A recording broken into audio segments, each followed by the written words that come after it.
Welcome to episode 93 of the Grip Strip podcast, and welcome to 2022. Happy New Year, everybody.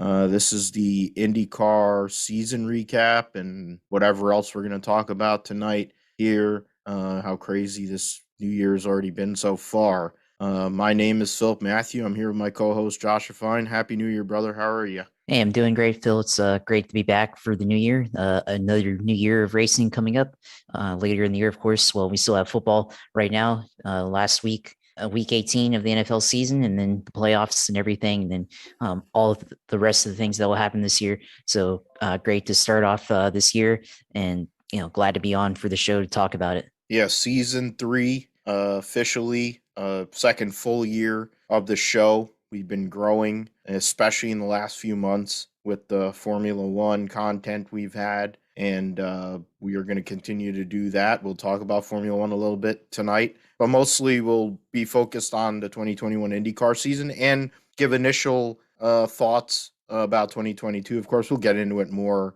a couple months' time when the IndyCars come back full time at St. Pete. Josh may end up being able to go there. It's one of the big races they have on the calendar. We'll get into all the things that took place in regards to the season. Alex Palou going and winning a championship in his first year for Chip Ganassi and likely cementing himself as the face of the IndyCar program once Scott Dixon eventually retires in about 25 years. Another guy that may never retire is Jimmy Johnson, and we'll talk about him, the rookies from last year and the rookies for this year. We'll get into the new school versus old school battle. Palou and Pato, Colton. You have Newgarden, who's in between, who was the young gun. Now he's a veteran and has championships. And then, of course, Scott Dixon, Helio Castro-Neves, and his win at Indy, what that meant for the sport, and all kinds of things that came from that. Driver and TV changes. Of course, James Hinchcliffe quit IndyCar driving to be the lead analyst for NBC, and they're going to have more races on NBC than ever before with the new TV package because SN doesn't exist anymore as of January 1st. Who needs to step it up this season? Who is somebody over the last year, or maybe last few years, that struggled or has not been as consistent and needs to step it up? Or what could possibly surprise? And then initial expectations for the new rookie class, a very strong, healthy rookie class in 2022 and championship, given it's 2 months away. We're not making predictions. We're just thinking about who will be there. I think a lot of people we mentioned earlier would probably be the initial people we'd think about, but we'll see. We'll talk about F1, any news and stuff that's come up. Probably talk about Logan Sargent, F2, F3, NASCAR, some announcements on the crew chief side, and some other things, of course, with the anniversary of the white supremacist, white domestic terrorist anniversary for their event last year. One sponsor in particular that just got canceled out by NASCAR. Ironically, we'll get into that maybe for a minute. We'll talk about the Rolex 24 and the deep field there's going to be, especially in the GTD category in general, not just the regular AM category, but now the pro category and how deep the field is going to be. Good prototype field as well, considering there's going to be three different prototype classes again this year. The LMP2 and LMP3 field is healthy. It's going to be a very, one of the biggest fields for the Rolex, I think, since the Grand Am takeover or whatever back in in the early 2000s. So now that it is IMSA again and all, I think it's cool to see. And with the new LMDH coming along next year, hopefully we'll see even more next year at this time, talking about Porsche and some of the other manufacturers that will be around. Dakar Rally is going on, of course. Get into that briefly. The Americans are struggling a little bit, but there are good American riders and drivers. We'll get into the NFL. My Niners have a chance at the playoffs. Somehow or another, they're not locked in, but the team behind them is. and they could be knocked out by a team that doesn't have a quarterback. But if they can beat the LA Rams on Sunday afternoon, they make the playoffs for the second time in Kyle Shanahan's head coaching career. Only a second time he's had a winning record. Trey Lance did a solid job last week in relief of Garoppolo. We'll talk about that, and we'll also talk about Josh's Jacksonville Jaguars and the plight of their team without a coach, the rudderless ship that is Jacksonville. Shad Khan is a clown. And it fits something that I saw earlier on the great legendary Pat McAfee show, which, of course, Josh is already aware of. We'll talk about that. I'm going to let him rant because this is the last week. He'll have to talk about it until the draft when they are in the top 5, and they'll be picking somebody hopefully good. As long as it's not Trent Baalke making that pick, I think they'll pick somebody good. I mean, it's pretty hard to whiff on the number 1 pick. I mean, it's happened before, and I do not blame Trevor Lawrence. This is a disaster. But he has to play with, and he doesn't have his best player, James Robinson, because he got jacked up, and now he's not going to be around for like a year plus. The wide receiver core is basically a smorgasbord of fuck, and the tight ends. I don't know, like your offensive line barely exists. Yeah, it's just good. It's not a good offense. You're basically Trevor Lawrence is trying not to get killed. And when you're playing against Belichick last week, I mean, you knew that was not going to be pretty, and it wasn't.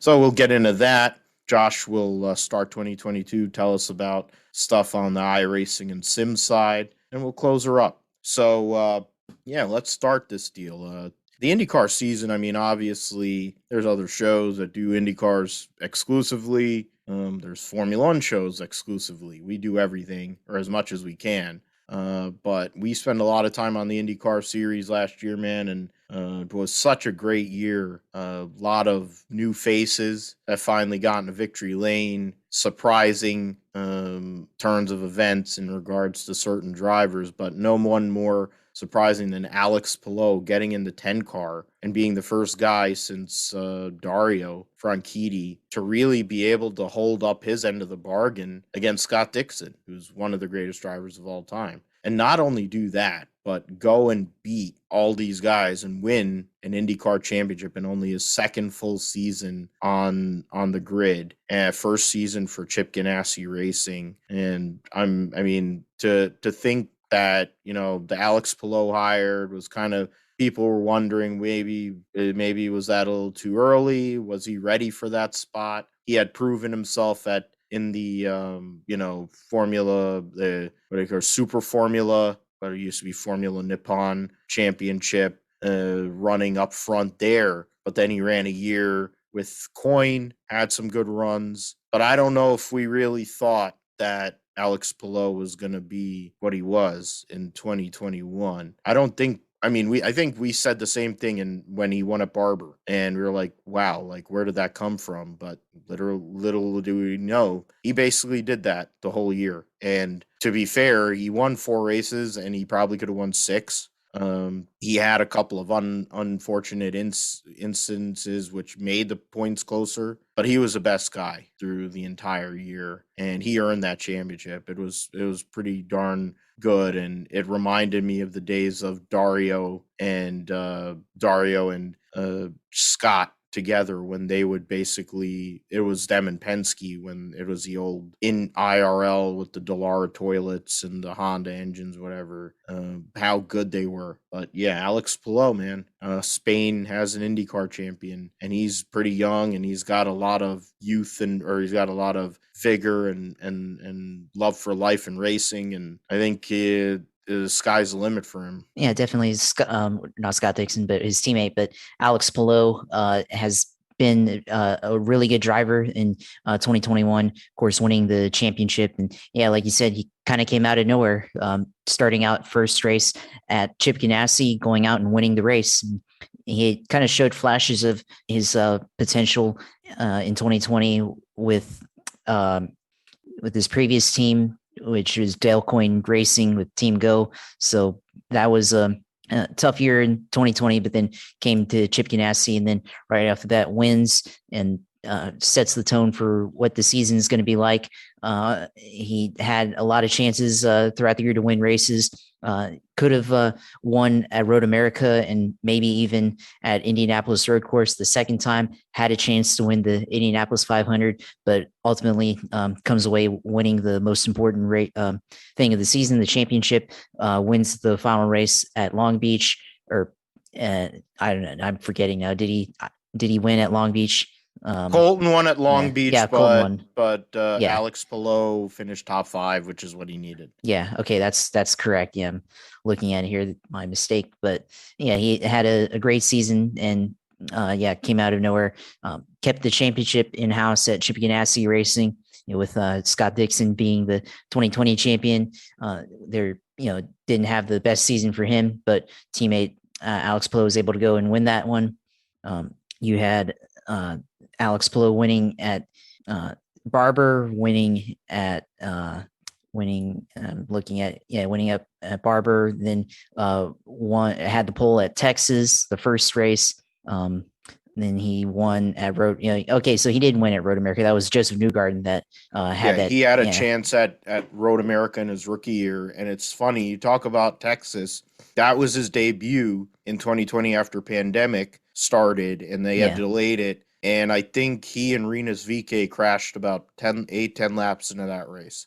right. So And to go a year later in a Ganassi car, put it on pole, it tells you the progression in the car, I guess, and the confidence he had built. Being that was like only his like fifth time he'd been on an oval too. yeah, and then also winning at Portland, first race of Portland since 2019, the IndyCar series. And that was kind of a rough race too. Not for him, but that was had a lot of challenges to overcome in that one, and ends up coming out on top. And then of course ends up winning the championship. So a lot of things that he did well, and certainly showed a lot of pace throughout the season.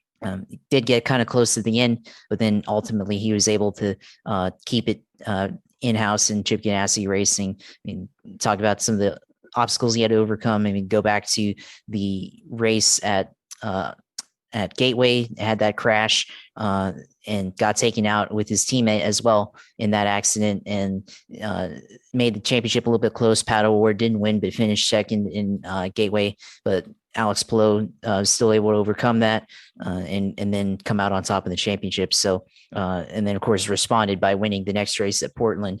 So yeah, a lot of pace for Alex Palou. We'll look to see if he's able to be able to defend his championship next year. Of course, going to have a lot of challenge from Pato O'Ward, probably going to have challenge from Colton Herta, and possibly even his own teammate and Scott Dixon. Yeah, I mean, this year, I mean, he won 3. My fault on it says he finished 4th, but then you go and bring it up. I'm looking at it, the report itself on Long Beach, and they're saying he finished, what is it? It said he finished 10th.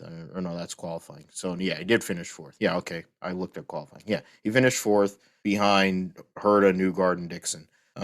So he did what he had to do there. He was uber consistent, just like Scott Dixon has been for all them 6 championships he has. I mean, he had, what is this, 8 podium finishes, and then you add, another couple of 10 top 5s. I mean, that's really, really, really good. And of course, Indy is double points. So you look at the guys he was around. Josef Newgarden finished 12th in the 500. Scott Dixon finished 17th in the 500. The only one that actually had a decent finish in that race was Pato O'Ward amongst his championship rivals.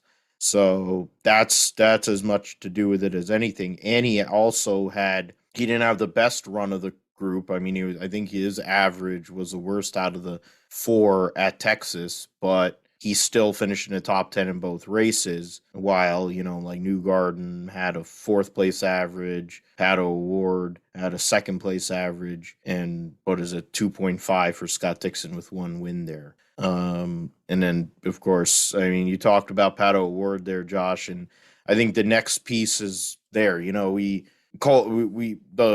Alex Palou progression from year 1 to year 2, of course, making a big step up and equipment, of course, and being in the big team with Ganassi is one thing. But I think another team that made that step forward, another driver that for many years has been considered one of the best talents, open wheel talents in America, Pato O'Ward. Full, disclosure of my own being a mark aside, the guy is a beast. And he carried McLaren, Arrow, Spam, whatever the hell you want to call them. Now they're just McLaren, but to new heights. That team had never been up there really. And last year, Pato really took them up there and gave Chevy that second team that they've been looking for. They've only had Penske for all these years. Now, this McLaren team with Pato O'Ward's legitimate, and who knows what Ed Carpenter's team can do with the right funding and Renus VK, who we'll talk about probably a little bit later. And then his rivalry with Colton Herta for many years with Pato O'Ward. Those two guys have driven each other, and they drive 10/10ths all the time. And Colton Herta, if the dude ever could be consistent, is scary. When he puts it on pole, he usually puts it on pole by a lot, and he usually dominates races. But if he doesn't win the race, weird crap happens. See Nashville. He was like 2 hours away probably from being a Formula One driver this year. Or whatever, few hours away from being a Formula One driver this year, but instead he's gonna be in an IndyCar at least for another couple of years, unless something weird happens in Formula One, because nobody's gonna enter with that ridiculous entrance fee that you have to pay. I think that rivalry is an interesting one, at least. If they had, it's funny how people are talking about how IndyCar PR is horrible and they don't promote their drivers and all that. And it's been bad for God knows how many years. And they've ran through all kinds of people, including beat reporters that have covered this sport for years. Still hasn't improved. And they have that spot as a media content creator. I forget what the job title is, but they have it out there, PR director up there of it as a job opening. So if you listen to this show and you love Indy cars, I love Indy cars. I probably should apply for it, but I wouldn't probably get a sniff. The reality is you should. The fan base is passionate, and they need to promote these guys. But to me, as a journalist, but also a big time fan, that rivalry, you need to market the crap out of that. Because those two guys have pushed each other for many years, and especially in Indy Lights. The narrative went over to Colton because he's American and all the other bullshit comes with him. He reminds me of Max Verstappen, honestly. But Pato's really effing good. And I think those two guys can definitely give Alex Palou, Scott Dixon, Newgarden, whoever else you want to add into the mix, a real run for their money this year, given the right circumstances, Josh. Yeah, definitely. With Colton Herta, has a chance to go out and correct what he did in 2021. He won a lot of races, but he didn't. He wasn't very consistent at all. And I think he's the one guy we talk about people who can improve. And I circle him as one of the drivers that could potentially turn his season around from 2021 going to 2022. Even though he was one of the most winningest drivers in the series, he wasn't as successful as he could have been. And he had 3 wins, 5 podiums, and 3 poles. Certainly I saw witness of that at St. Petersburg.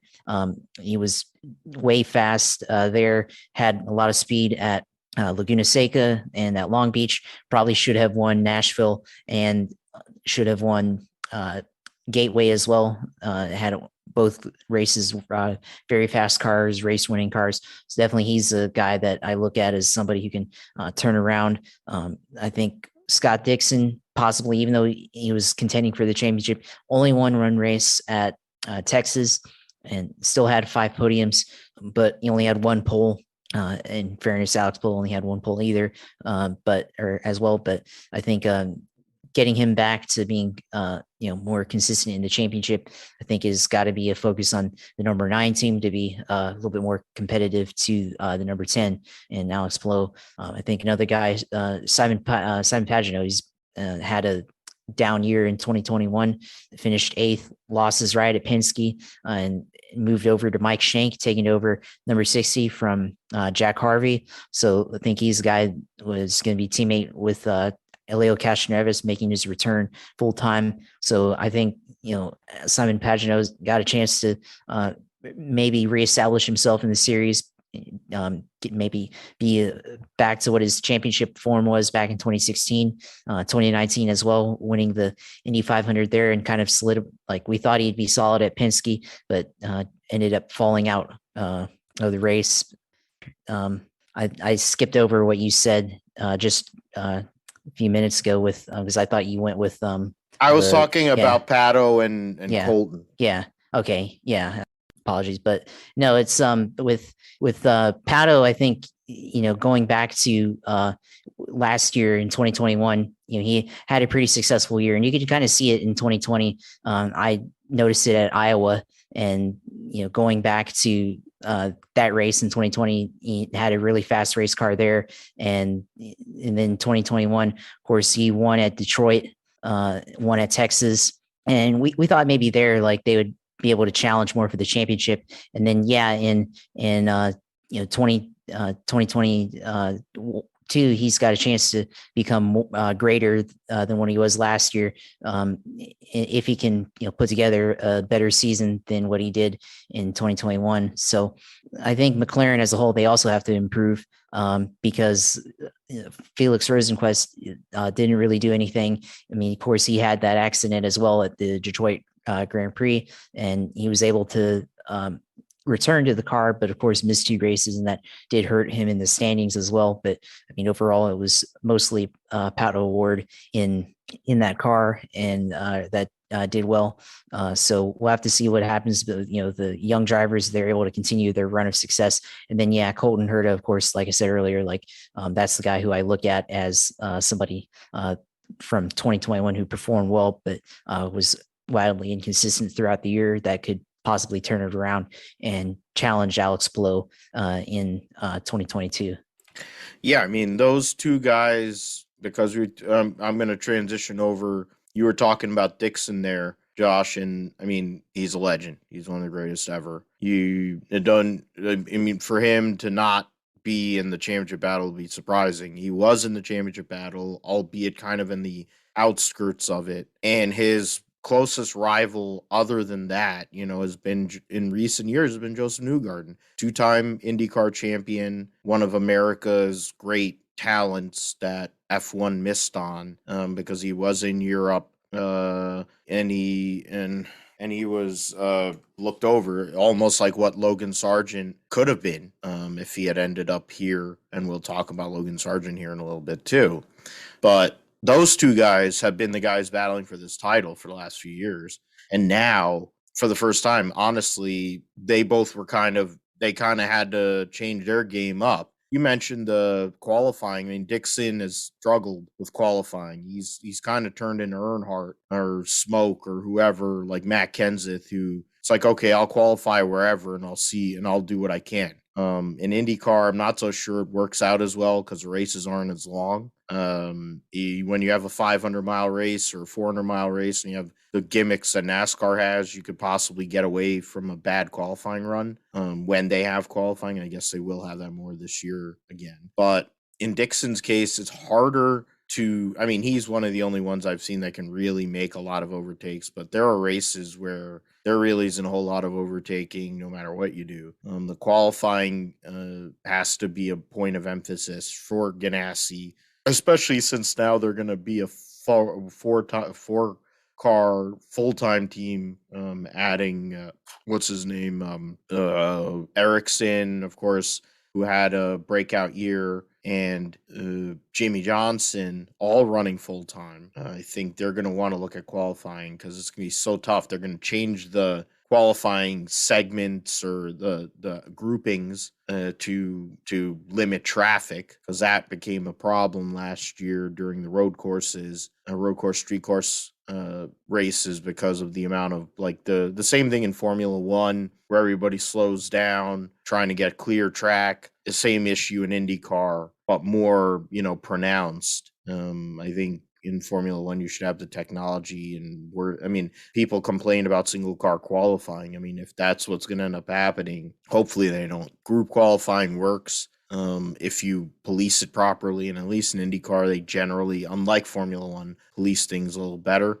Dixon, he's one of the greatest ever. Keep on saying it. I mean, he led over 400 laps last year, so he led more laps than anybody, including Newgarden, including Colton Herta, and his qualifying position same average as Palou. His average finish was basically the same as Palou. He was running at the finish of one more race and had 2 more lead lap finishes, but he only had 5 podiums to Alex Palou's 8, and of course 1 win to Alex Palou's 3. And Indianapolis is a perfect example of where Scott Dixon lost a ton of points. Indianapolis is literally, to be fair, other than getting a 7th championship and getting past Mario Andretti's win record, or he already did actually, sorry. But, getting closer to AJ Foyt's win record, it's winning Indianapolis again, really. And that's another person. And Newgarden, the only thing that's holding him back from lifetime employment at Penske Racing is winning Indy. He's done everything else for Penske. He's won multiple races in certain years. He's been a great face for the team. He fits the mold, and I mean, he's more polished than Rick Mears was. He's bigger talker, and he's more media savvy and friendly. He's great on short ovals, amazing on short ovals, great road racer, ability to qualify is off the charts. Not to the same levels like Colton Herta showed last year, but he can. They were talking about it in the mailbag actually on Racer Magazine. But the fact is, that's it. I mean, literally, that's it. If he can win Indy, I mean, they won't market it properly, but if he wins Indy, he looks like central casting for American, the American model. When Izod IndyCar was the thing, they should have went and just made him the guy. They were with Ryan Hunter-Reay back then, but they could have just made Joseph Newgarden the guy too. But they didn't have the foresight. And he's married, settling down, all this crap, all that. He's white bread, and he's from freaking Nashville. So I mean, he's a Penske guy, but he's an American dude, but he has European roots too. So it's kind of like a great cross branding here. And with Penske Racing, of course, now, and it's a good point, we'll deviate back into what else, some of the other topics, but Penske now, you mentioned Simon Pagenaud going over to Meyer Shank, to Penske castoffs now going to Meyer Shank, but they've reduced to 3 cars for 2022 in lieu of the Porsche program. They're going to be running in IMSA and the World Endurance Championship and the prototypes. And Will Power is still there because Verizon obviously loves him, even though he's not been as good in recent years, and he's a nutter. But and then Scott McLaughlin will be in his 2nd full season as a driver. So as an IndyCar driver, they'll be consolidating some of the sponsorships. I wonder what Menard will be doing with them after being Pagenaud's sponsor for most of the year last couple of years. And he won him the Indy 500. Maybe John Menard won't be back because he's sponsoring 2 or 3 cars now in the Cup Series. But they're consolidating. They're reducing their amount of drivers. Ganassi's increasing the amount of drivers they have. You have some of these other teams, they talk about the big 2, but now it's expanding. I mean, I think to me, Josh, for those 2 guys, I talk about Indy. I mean, Indy is a thing. Dixon winning Indy only once is crazy to me. When you consider Dario went into that team and won twice. And probably would have won way more if he hadn't gotten hurt in that team. And Dan Weldon, when he ran for Ganassi for a couple of years, both of the times he ran there for Ganassi, he was a contender in the Indy 500. It seems weird to me that he's only won it once. It's kind of crazy. But to be fair, Michael Andretti, there's so many guys that never won it. And so Dixon having one, it's fine. At least you have one. Newgarden not having one is also weird, but it's never really, all the pieces haven't fit. for him. I think for those two guys, it may not be as much of. I mean, I know they want the championship and they've won championships, and of course for Dixon, he won 7. I'm sure he won 7 because that's that elite number.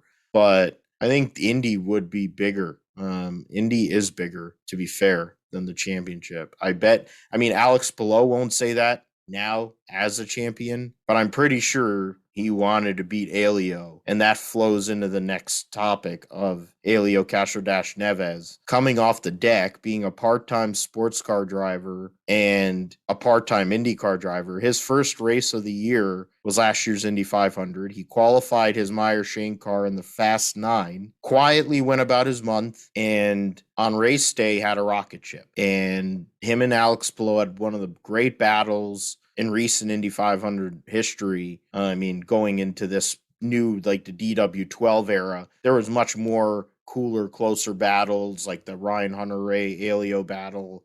I enjoyed that because Ryan Hunter-Ray won that race. But this race, I was sitting at a bar with people that don't watch Indy cars and don't understand anything about racing, and they were watching. They're enthralled by how great this race was. And I'm like, this is the best Indy 500 we had in a few years. But Helio showed why. I mean, he shoe polishes his hair. The dude has the heart, and you know, he's still a young gun. He's still Helio Castro-Neves, who came from Brazil and jumped in Indy Lights car for Tasman, and with his friend and teammate Tony Kanaan, and winning 4 Indy 500s now with, you know, some of the passings we've had here in the last few months with the Unser brothers, Al Unser passing away, of course. AJ Foyt's health is, you know, always, and, you know, you never know. And He's a then strong boy, though.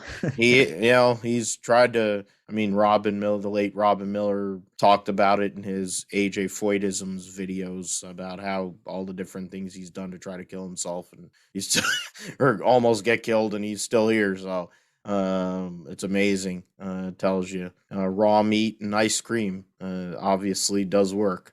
But in, you know, the Helio Castro-Neves is now a 4-time Indy 500 champion, basically got himself a ride for the full year because of that from Jim Meyer. And I don't know if Michael Shank has recovered from the hangover that he had from winning the Indianapolis 500. I don't think he wants to, honestly, if he hadn't. But that was one of the great races. That was one of the greatest races I've ever seen in my life as a racing fan. And it was very competitive. A lot of different drivers, but Helio came through. I wanted Palou to win that, obviously, but, you know, for Helio to win that race, it was a big deal. Not only for the IndyCar series, and it was good for their marketing and PR that is non-existent to have a guy win his 4th Indy 500 who is as much of a, you know, a person that is so out there, flamboyant, somebody who has appeal in the media landscape, you know, winning Dancing with the Stars all those years ago. I mean, and what it means. I mean, what did it mean? I mean, I know we talked about it. It was big when we talked about it last May, but thinking about it now is Helio's coming back to be a full-time IndyCar driver for the first time in like 45 years or whatever it is. It meant a whole lot what he did that day.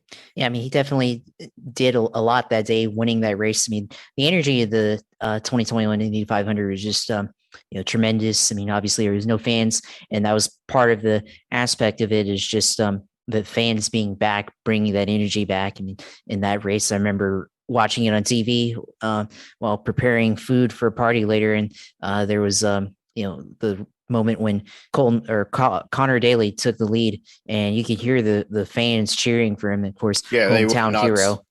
Yeah.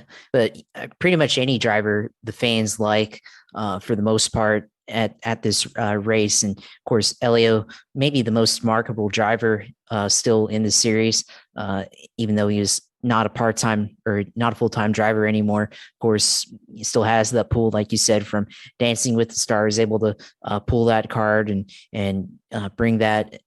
Hadn't won a championship yet in the series, but was, of course, the driver that could, you know, bring his name up into the 4-time winner club and add his name to that list, which he was able to do. He was able to close up onto Alex Palou coming up onto the, like, 2 laps to go or 1 lap to go in that race. And he was able to make that pass onto the front stretch and take the lead from Alex Palou. And it was a really good move. Just had a really good corner off of turn 4, and then he was just able to draft off of Palou and then pass him on the outside.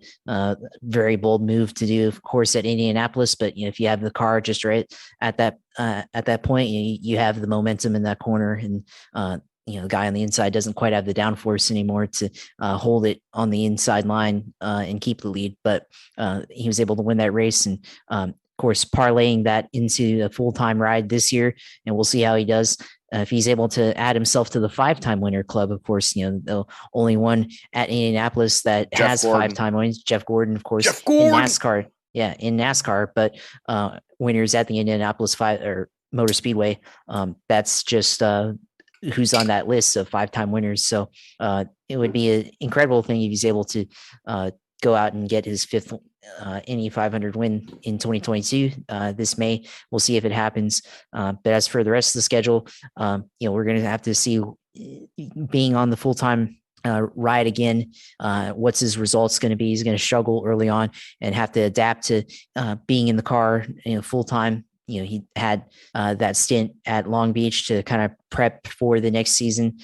So we'll see, what he's able to do. Of course, had that run in with in warm-ups with Alexander Rossi. They made up and everything, so they're good. But of course, we've seen as the happy Helio, of course, at Indy 500, and then of course, the most angriest, we've seen Helio Castro-Neves since that incident in Edmonton back in 2010 when he had that issue with the stewards in that one when I guess they took it away from him and gave the win to Will Power based off passing on the restart when he was supposed to. But the passion of Helio, of course, is what will drive him in this season. We'll see what he's able to do, and you look forward to him being in that car again and being teammates to Scott Dixon, or to I keep mixing up Scott Dixon and Simon. Is both start with an S, and they're both really good drivers. But being a teammate to Simon Pagenaud again, and being in the same organization. They were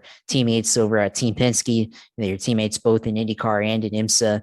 So it's going to be interesting what they're able to do. 2 veteran drivers, both drivers in their 40s now, being able to be in the car and on the same team. We'll see what they do here in 2022.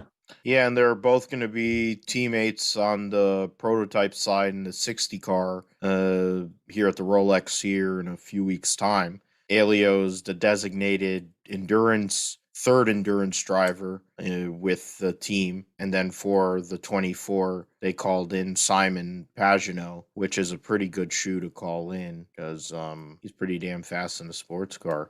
And I think one of these days, I'm kind of surprised. I mean, I'm not surprised that he got the call from Meyer Shank, but I also thought that he would be like Sebastian Bourdais and want to go and commit to winning Le Mans as a French driver. And that's kind of what Sebastian Bourdais did. He's like, look, I don't really have great full-time IndyCar options. I'm going to hedge and go with Cadillac and go with Chip Ganassi to go and run and win Le Mans. And that's his play, hoping to beat Toyota and whatever, the LM hybrids, whatever, or hypercars. I mean, the hypercars at Le Mans here coming in 2023. But Helio's win. I mean, the celebration. His celebration's one of the coolest things I've ever seen. And only somebody like Helio could pull that off. I mean, it was like 10 minutes of just joy and running like a nutbag, and he's like in his mid-40s, hugging everybody. I mean, he got blessed by Mario. I think he got blessed by like 2 or 3 people. Like it was like Mario's like the Pope, so he got blessed by the Pope. Then he's like something like I don't know who he ran it. I don't know, every person I think that's ever been involved, like Cindric and all these other all the Penske guys came over. Pagenaud came over to him. I mean, it was insane. And then I mean, if Michael Shank didn't like dry hump his leg, I don't know, but I mean, they somehow or another got something to make the milk pink, probably strawberry something, and they ended up having the milk celebration. He had strawberry milk for Auto Nation and Sirius XM.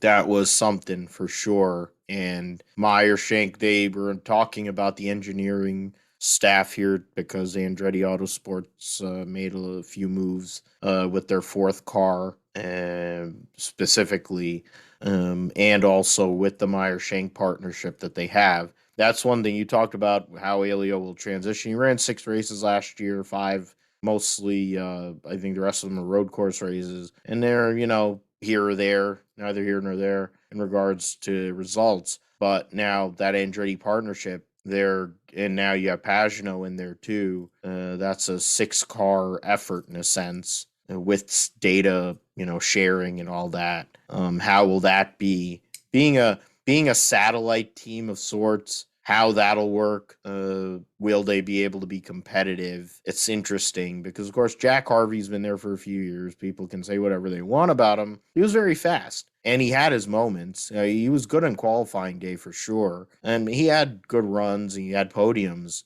but he just was missing that last little bit. Now you're bringing in 2 veteran guys. I think Pagano is more of a long-term, put him in the prototype program. Helio is box office. That's why they're using him. They're hoping they can get some extra sponsors out of it and maybe get an American, I would think, to jump into that program and kind of take that seat over once things kind of settle out. But that race was huge. It was a race. You mentioned Connor Daly and how he led the most laps that day. Yeah, until he hit the laps, tire. and he hit that tire. There was a wreck, and that was Graham's wreck when he was up there, and he had a chance too. I mean, Graham Rahall's. I mean, he's won in life. He's married to Courtney Force, and he's rich beyond his means. And his dad's a legend, and his father-in-law's a legend.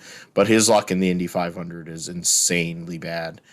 For as good of a driver as he is on big ovals. And I mean, maybe people think he deserves it because he can be a dick, and maybe you can believe that, but he's a good driver.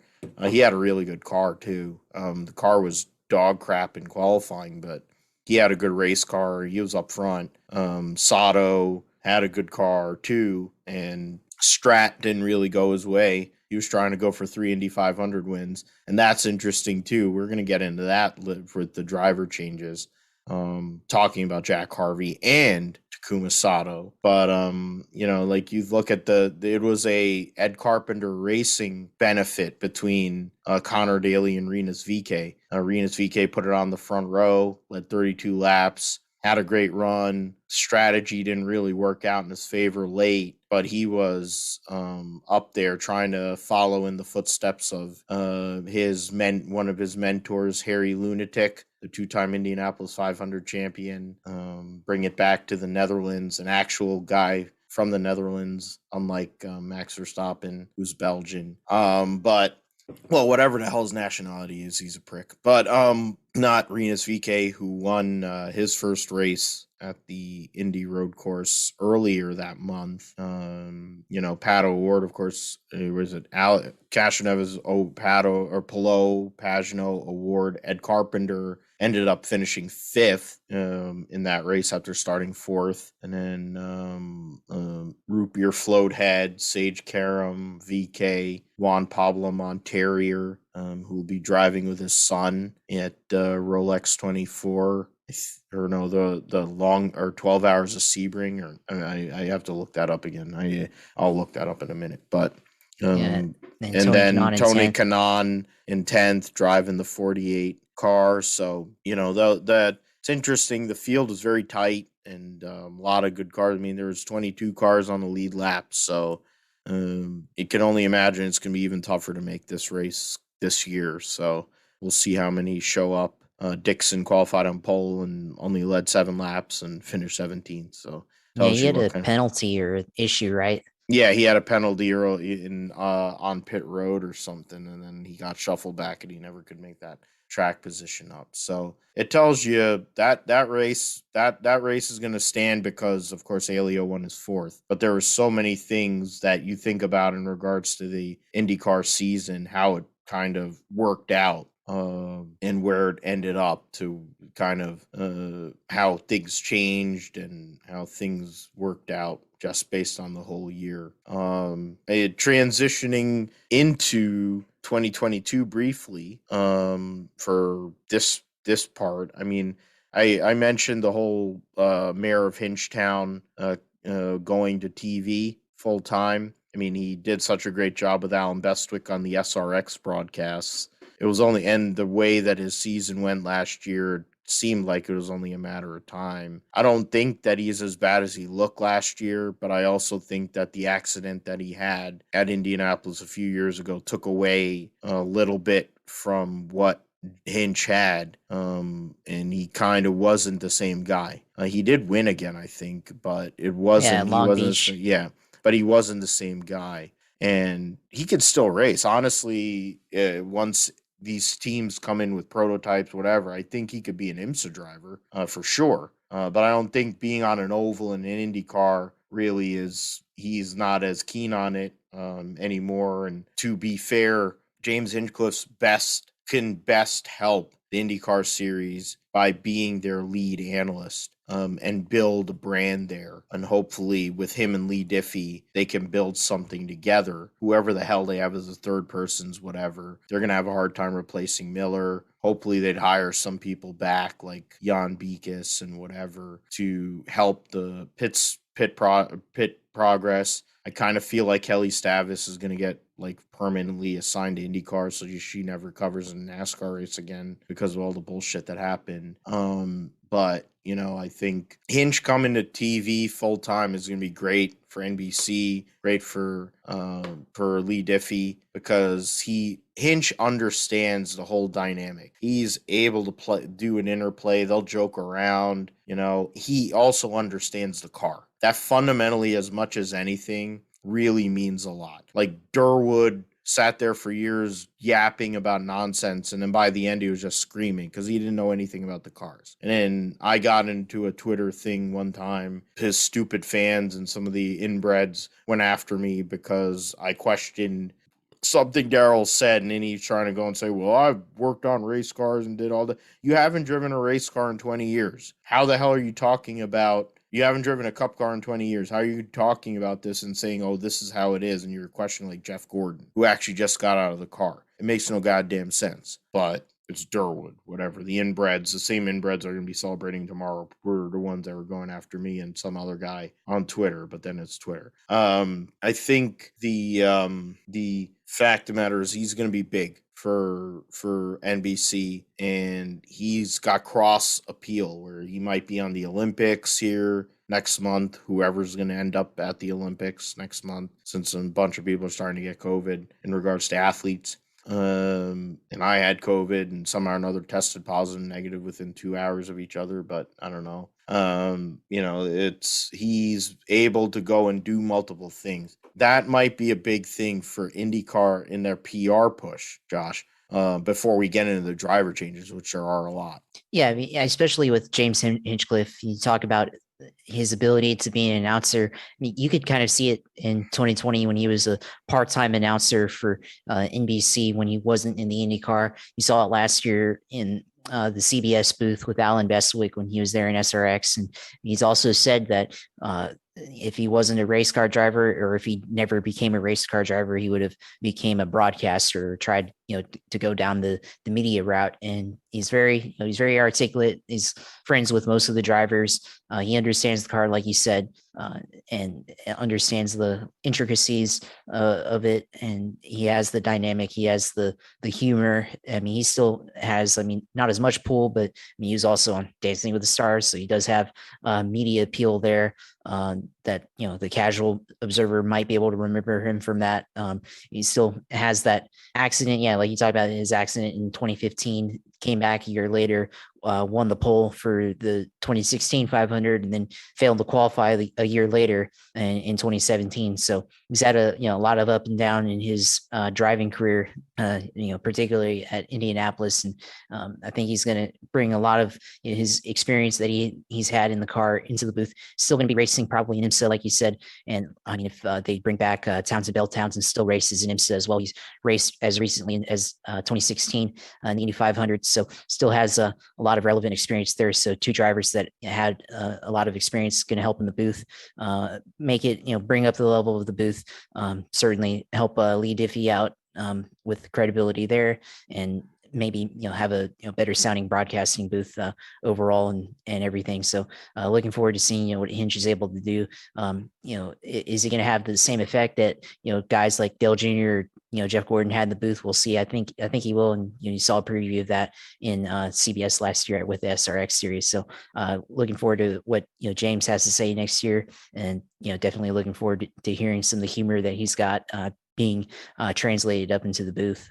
Yeah, I think that's going to be a big plus relative to who he's replacing, and even though it might be a disagreement with somebody who I'm trying to get on the show here, who is one of his closest friends, but the fact of the matter is, I think just in regards to strictly talking about IndyCar and making it not just for lay people who are watching it for the first time, but for serious fans, people who know Hinch and his story. He has that cross reference and cross appeal, and that's a good thing. Townsend Bell's whatever. I mean, whatever, Townsend Bell. He's kind of gotten to be a little, redundant and boring, and that's probably part of the reason why he's only a part-time driver at even Vassar Sullivan now. But we'll see what happens with that. In regards to the 2022 IndyCar driver changes, we'll get into that now. I'm just bringing it. Yeah. So as I mentioned earlier, there will be 3 cars at Team Penske instead of 4 as there was last year, with Newgarden, McLaughlin, and Power. The changes that we mentioned, the Meyer Shank changes with Pagano replacing Jack Harvey and Helio going and running full-time in the 06 car. Big changes are Roman Grosjean, who was a rookie last year, running the 51 car at Dale Coyne, and Rick Ware will be going to the DHL car number 28 for Andretti Autosport. The 29 car will be run by Devlin DeFrancesco, who's bringing Daddy's money to take over the ride that was James Hinchcliffe's ride. Kyle Kirkwood, the Indy Lights champion, the Road to Indy. He's won every championship in Road to Indy. Was going to look like he was going to have no ride if Logan Sargent had decided to move over to the States. Instead, the Williams deal came through, and now Kyle Kirkwood will be the driver of the legendary AJ Foyt number 14 car in 2022. Aaron McLaren said they're going to run a third car, but it doesn't look like that's a full commitment as of now. They're definitely going to have 2 cars. Jimmy Johnson's going to run the full year this year, which means he'll be running ovals, which means he's going to run the Indianapolis 500. The Jimmy won 4. I think he won 4 Brickyard 400s, right? Or I don't know. I don't know off the top. He won 4 Brickyard 400s. Yeah, it seemed like he won way too many. So yeah, 4 Brickyard 400s. And blew a tire in 05 and knocked himself out and caught on fire. That was cool. But because Tony won that race. But you have for Dale Coyne, they're gonna have 2 new drivers this year. The runner-up in the Indy Lights Championship, David Malukas, who's bringing the family funding, but he's proven to be a really good shoe. He'll be driving the 18 car because the Vassar Sullivan, I forget who their sponsor was for the last few years. But they left to commit to the sports car program. I forget the sponsor, but now the Malukas is coming in and Takuma Sato is going to take over the 51 car. Dryan Reinbold is committed to Indy with 2 cars with Root Beer Floathead and Sage Karam.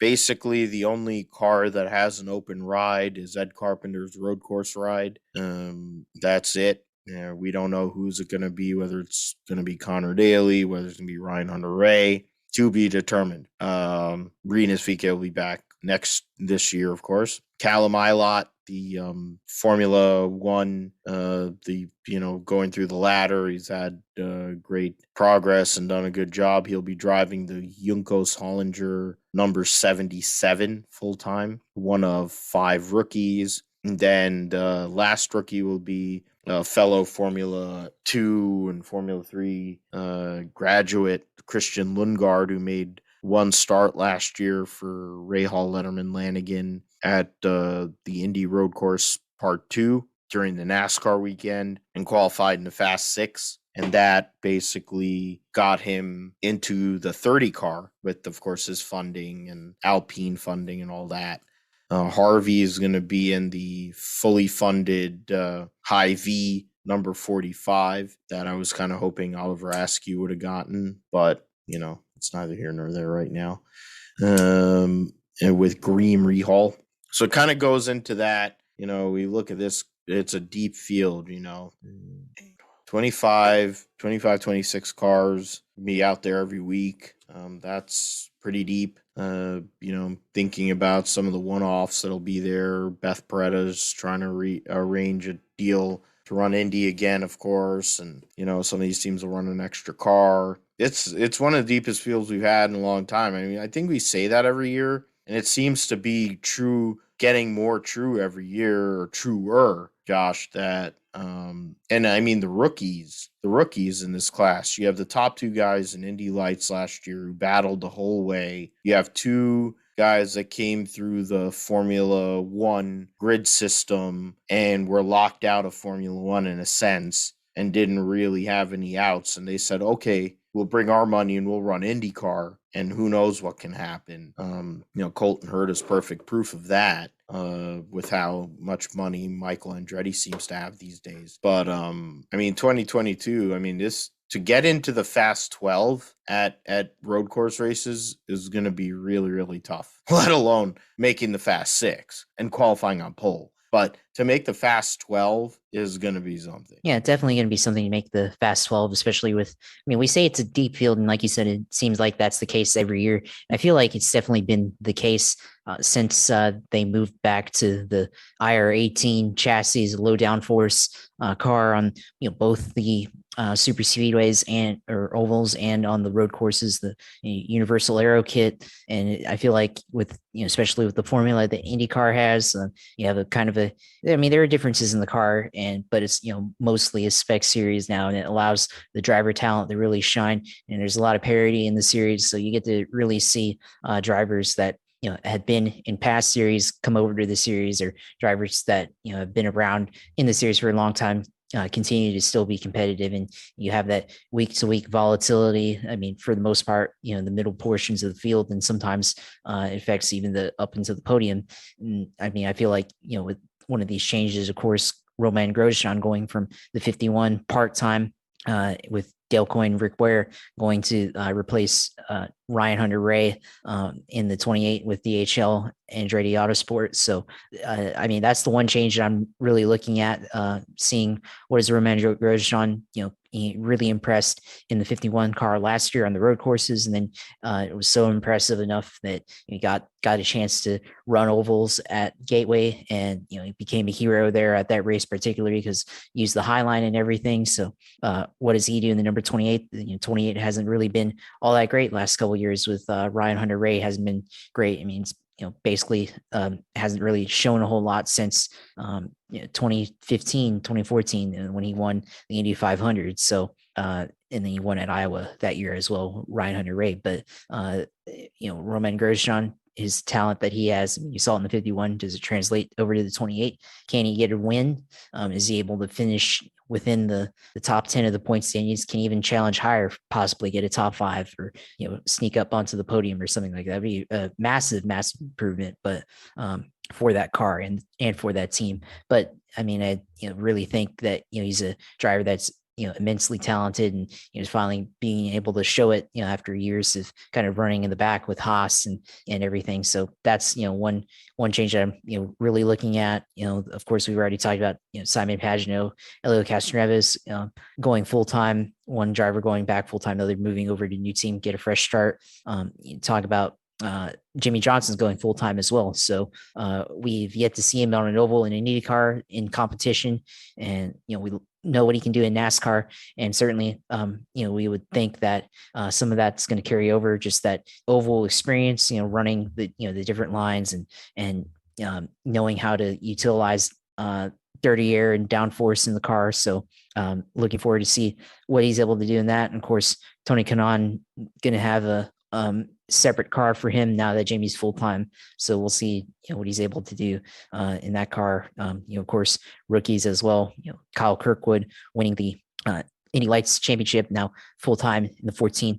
The 14 is not the best car, but we've seen even last year, Sebastian Bourdais was able to make something of it. Dylan DeFrancesco taking over the car formerly driven by James Hinchcliffe now in the announcer's booth. So we'll see what he's able to do. If he's able to do better than his predecessor in that car, be somewhat competitive. Christian Lundgaard, like in the 30, replacing Takuma Sato. So he had that good qualifying effort at the second Indianapolis road course race and showed what he could do in that car. We'll see what he's able to do in number 30, being a teammate now to Graham Rahal and Jack Harvey. So he's got two veteran drivers in series that he can lean on for experience. And then, also talking about Takuma Sato, and is he going to be able to replicate the performance that Roman put in that car in 2021. He's another driver that has Formula One experience. Of course, his was a very long time ago relative to Romain Grosjean. So is he going to be able to put on the same performance, put it on the podium, go get a pole at Indianapolis? We'll have to see on the road course. So we'll have to see about that. But yeah, I mean, I think a lot of these changes we'll see. Of course, David Lucas, 18, going to be teammates with Takuma. So that's going to be an interesting pairing as well. Every year we feel like the series continues to get tougher. Yeah, I think road courses and even at ovals, I think the top 10 is going to be really hard. Top 12 is going to be really hard to crack, especially if you're a mid-level team trying to be competitive compared to the upper teams like Ganassi, like Penske, and even Andretti, and we may have to include McLaren in that as well. Yeah, it's going to be something this year. I mean, the rookie battle is going to be a nice, the top two guys from last year's Indy Lights Championship. Kirkwood, of course, being at AJ Foyt, that's going to be a tough nut to crack there.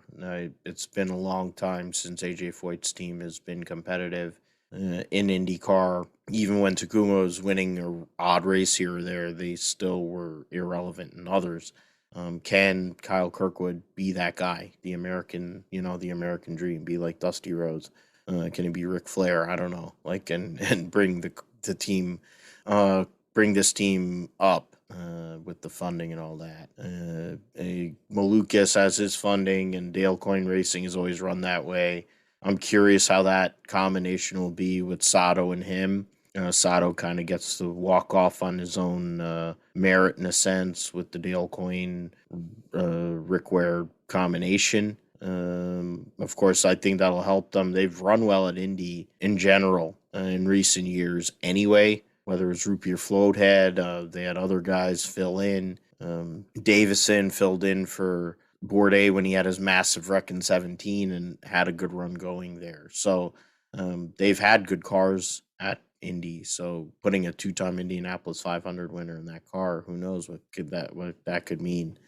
Then you look at Lundgaard, bringing his funding to the Ray Hall team. How that'll do, I think that'll help him on the road courses, especially. But I mean, for Graham, he hasn't won in a couple of years. I think he wants to win Indy and in general. I think that's a big goal, but I think he also wants to compete for a championship. Lundgaard wants to win Rookie of the Year, and Harvey wants to be relevant.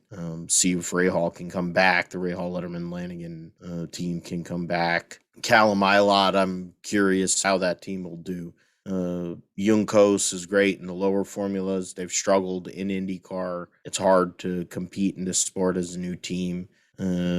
What they will do over the year, I'm sure there'll be flashes during the season, especially on the road courses. It might be tough for them to make Indy, depending on who shows up. That'll be something to see. In regards to the freaking computer and everything spazzing out, 2022, you gotta love it. I mean, I said about, who needs to step up. I'm trying to think of who needs to step up this season relative to who was around. I mean, what they did last year. 2021 IndyCar Series results, driver standings. I'll start this kind of. I mean, Alexander Rossi finished 10th in points. He only had one podium. Ever since Colton Herta showed up on this team, on the main Andretti team, Rossi's kind of lost something. I don't know what. I mean, and nothing is changing in regards to his team and engineers and all that, but he needs to pick it up. He's a Honda factory driver. I don't think it matters in regards to that. He's got plenty of money. He gets laid, all that. He's a really good driver, but he needs to pick it up. If Andretti wants to be competitive this year, I think it plays a lot in what the 27 does. And Alexander Rossi. Napa Auto Parts spends a lot of money on him. Honda spends a lot of money on him. Sirius XM spends a lot of money on him. I think at the end of the day, all those entities want to see Alexander Rossi do what he did a few years ago as a competitor to win the IndyCar championship and win a lot of races. He's one guy. Pagenaud's another one. He didn't have the greatest year last year, of course, but I think he knew he was out the door, so it kind of was like a mail-in deal. He still finished 8th in points. It wasn't his best year, to be fair, but I'm curious to see what going from a factory type effort at Penske and then going to being a satellite effort, how he will do. I don't really have high hopes for Helio. I think Helio's whole entire gimmick is to be there to run Indy. He might show up a couple other times. He had passed his prime outside of Indy a while ago. But when it comes to Indy, if you're that good, you can look back at the old Indy 500 pump day qualifyings.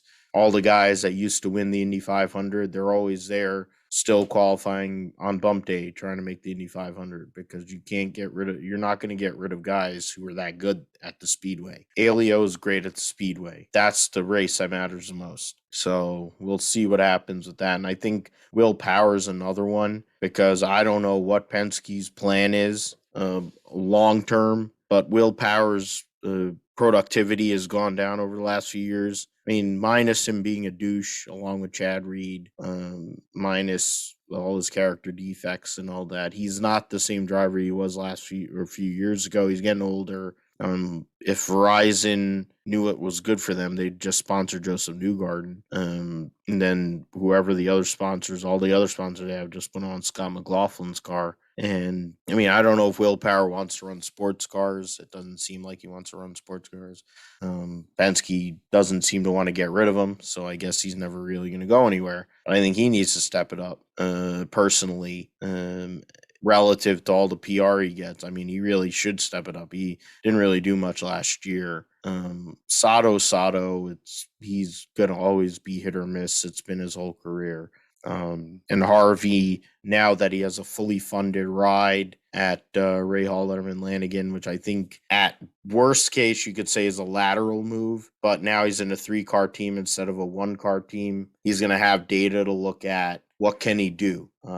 It seems like Graham wanted to bring him over seems like Ray Hall Letterman Lanigan was interested in him. So what can he do now that he's in that role? Who do you see, Josh, or do you see anybody different, or what do you want to add in regards to the guys who need to step up here in 2022 as we look towards that, at least briefly? I mean, I earlier did kind of go a little rogue on here and jumped ahead, but I mean, I said like Colton Herta, but only because he's got to be able to put consistent results.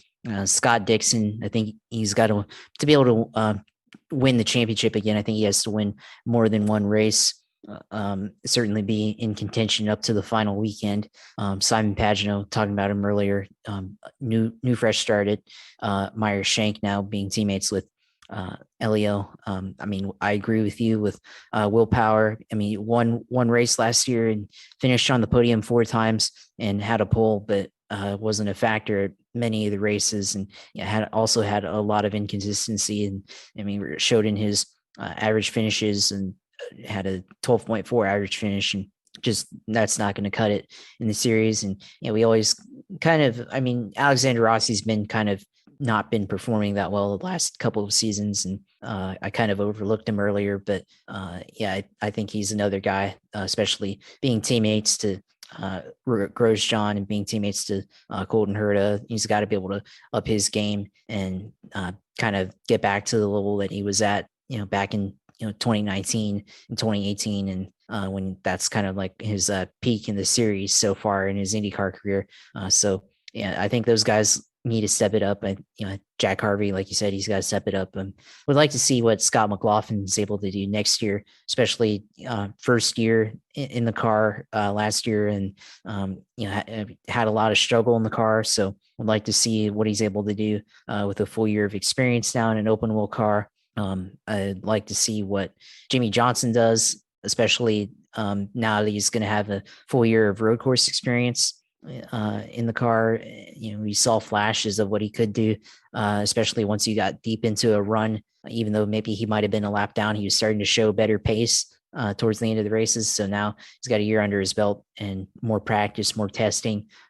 Is he going to be able to compete at the road course level in this series, and at least finish respectable, and at least be somewhat competitive? And we don't expect him to go out and finish in the top 10 in points, but can he raise his level of competitiveness? So maybe he could crack the top 15. I mean, Romain Grosjean ran one more race than him and finished in 15th in the standings on a part-time schedule. So could he, and Jimmy finished in 26th despite running 12 races.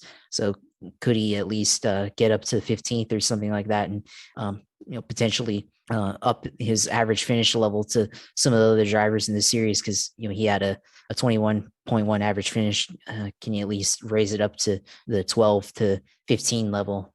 That's something that we'd like to see from, or that I'd like to see from Jimmy, especially with that, what we assume could be his final year competing competitively in a series, if he decides to only do 2 years at Ganassi in 2022. Felix Rosenquist, is he able to kind of match the level of his teammate and Pato O'Ward? Pato had a great season last year, but Rosenquist was kind of off to the wayside. Of course, it had that injury after crashing hard at Detroit. Does he go out and perform better relative to his teammate? Maybe kind of what we thought we saw from him in 2019, but a little bit better than that. We'll have to see. And I think also Rinus VeeKay is another guy. I think maybe step it up next year, because did win one race at the road course in Indianapolis, and then missed Road America due to his injury bicycling, and had kind of a good season up to that. And then after that, kind of fell off the map there. So come back healthy this year? Does he kind of match the results that he was kind of trending towards at the beginning of 2020 up until the midpoint when missed Road America due to that cycling accident? So there's a lot of drivers that definitely need to step it up, and whether it actually happens is remains to be seen. And we'll have plenty of time to think about it and look at it. There will be preseason testing here coming, I think, about 6 weeks' time, around the time Super Bowl happens, or post Super Bowl, around when the Daytona 500 will be happening. So a lot of time to think about it for sure. I mean, this IndyCar season was a great season. How do you go and top that? I don't know, but it's the Indy cars. And they'll be on regular TV more times than they have in a long time. So there won't be an excuse to not be able to see it. Will the ratings fit that? I hope so, because I don't know who else is really going to show the IndyCar series. It ain't going to be Fox. I don't think ESPN, ABC are interested, even though there was a rumor I saw, I think on J-Ski or somewhere, that they're interested in getting NASCAR again, but I don't buy that. They have NHL, they have NFL, they have NBA and MLB. How the hell are you going to go and you have MLS and other crap. So where the hell are you going to go and put, NASCAR? You're not going to give NASCAR the kind of I mean, for whatever NASCAR is, even they're not going to give them the kind of attention that you need to justify it, and you have tons of college sports too. So Yeah, they'd get relegated, and I think even IndyCar. I mean, there's a rumor about them getting relegated to Peacock, streaming only broadcasts for IndyCar. I don't think that's happening, but I think that was on the table. And then, yeah, if NASCAR went back to ESPN, I think you'd start to see a good chunk of races get put on on ESPN plus, Plus. yep, and that seems to be a thing now. Like that's one of the perks of one of there's a thing I subscribe to where they were trying to I forget what package where it was where they were trying to, instead of being on the crappy cable option that we have over here in Jersey. I was really interested in it because it was going to give us both ESPN Plus and Disney Plus, which would have been pretty good. But Yeah, that and that's available with Hulu, I think, and Disney Plus, ESPN Plus for like yeah, 13 $15 a month, somewhere in that range. yeah, and then you add that with like Peacock and then a couple other things, and then you basically have TV set, and you're able to get most sports taken care of, which is something we're gonna end up having to look at. I'm gonna probably have to look at here soon enough. I'm hoping one day here soon enough I can be on my own. I'll have TV and do my thing in my own place like Josh is. Um, let's change it up. I know we talked about the rookies. We talked about all that on the IndyCar side. Let's get into a little bit of news here in the roundup. Going on motorsport.com, Otmar Safnow has left Aston Martin. It was rumored during the end of the year, but it's actually official that he has left Aston Martin, Stroll F1. There's some news about, of course, Spa's reconfiguration changes in regards to Eau Rouge and Raidillon and other parts of the track in regards to trying to make it certified for a MotoGP race that'll take place later this year, but also to improve the safety after some of the awful wrecks that have taken place there recently. You have one-off liveries, blah blah blah. Logan Sargent came out on racer.com in regards to how it came from nowhere and he thought he was going to IndyCar, and then next thing you know, now he'll be driving for Carlin in Formula 2 this year, and is the lead Williams junior driver behind the two drivers Albon and Nicholas Latifi. Fernando Alonso is trying to go and sell that he wasn't as much of a dick in 2007, even though he was, and he's still angry about Lewis Hamilton because Lewis Hamilton's better than him. Which, I mean, whatever. I mean, if he wants to be mad about the fact that somebody's better than him, that's his choice. I mean, he's made plenty of questionable decisions in his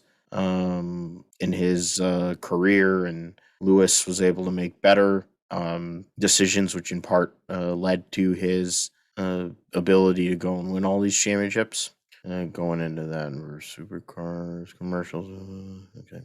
So, yeah, that was Formula One. Nothing major really came up in Formula One. I'm just gonna go and move over here. Yeah, other than the Otmar Safnow announcement, we got some other things. Yeah, there Logan Sargent roller coaster for Alpine, and a lot of IMSA stuff, which we're gonna get into in a moment. Yeah, the formula. I'm pretty sure more stuff will come up as we get closer to the preseason tests. In regards to NASCAR, there's been a few things. I know, Josh, you pay attention to it.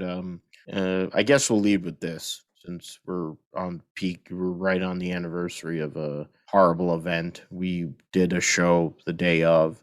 It's the 1 year anniversary of the insurrection, and fitting in lieu of the insurrection, Brandon Brown, who got sucked into insurrection talk in a sense, not willingly, after winning his first race at Talladega in the Xfinity Series because of a bunch of inbreds, domestic, whatever the hell you want to call them, domestic terrorists, yelling a slur towards the president of the United States, and Kelly Stavis basically napalming her own career in the process. There was a Bitcoin or crypto. Yeah, it's a cryptocurrency Gimmick that came out that was going to be Brandon Brown's sponsor, but NASCAR vetoed it, I guess. They usually veto sponsors for smaller teams in general because this is kind of like grabbing at straws.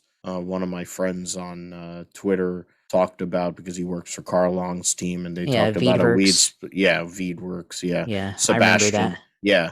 So so it's the same thing here in a sense, but I mean, it speaks to the greater issue there. They want to talk about politics. I mean, you're willing to let certain people run, basically an ad for their campaign if they run on one side of the aisle, but if the other side of the aisle wanted to do that, they won't do that. They want to be mad about one side, or they want to come up in certain segments of our society, want to be mad at a certain driver because they're too stupid to read the room and understand basic premises of society. But I could go on a tangent with that. I'm not trying to do that. It's 2022. I'm off one of my blood pressure meds. I'm not going to go and increase it because of the stupidity of what amounts to maybe 20% of our society. But like that sponsor, whatever happened with that. And then there's a picture on Insta or somewhere about a certain driver that doesn't have a job anymore, posing with guns and ammo to make up for the fact he has a small penis and doesn't have a ride and won't have a ride. It kind of speaks to where we are in NASCAR these days, when that's where we're at, when we're having to get fake crypto sponsors and inbred people who want to be in what's the asshole that's on door bumper clear that blocks everybody? Spotter Brett Griffin. Brett Griffin, yeah. He wants to be in Brett Griffin's good graces or something so he can get his balls licked or something. I don't know, man. I mean, the sponsorship, I mean, itself, the validity of the coin is dubious. I mean, you saw the value of it. And I mean, I didn't really look into the technical details. I mean, I'm a little bit more, I'm not going to say I'm a little bit more well-versed in cryptocurrency, as I have some, but very little and everything. And I'm still trying to understand it myself, but there's a lot of, the volume of it, how much of it is and stuff. And of course, cryptocurrency kind of hangs on the belief in the currency. That's why Bitcoin is so high, and that's why other Dogecoin rose last year, and now it's almost worthless again. So all that ups and downs and stuff, kind of the same thing with the real stock market and everything. But yeah, I mean, as far as that goes, the monetary of it, I mean, would it have lasted full season? I mean, sounds like it would kind of be a scam, or it may have only lasted for 1 or 2 races or something like that. So that's part of it. The messaging part of it, of course, it's referencing the "Let's Go Brandon" meme and all that stuff. But I mean, NASCAR trying to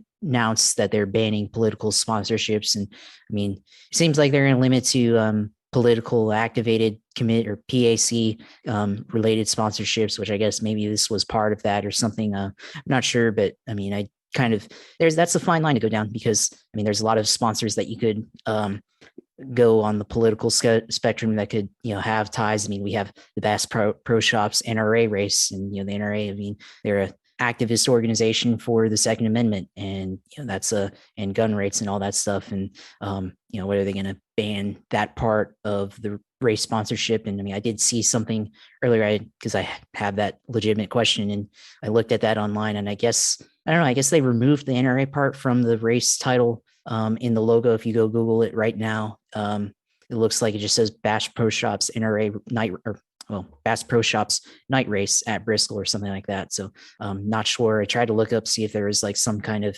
announcement, but there wasn't. So I'm not quite sure, not 100%. But there's a lot of fine lines that you go with that, and the direction of, I mean, if it's just specific to this thing, which was a funny joke for 2 weeks, and now it's not not as funny anymore.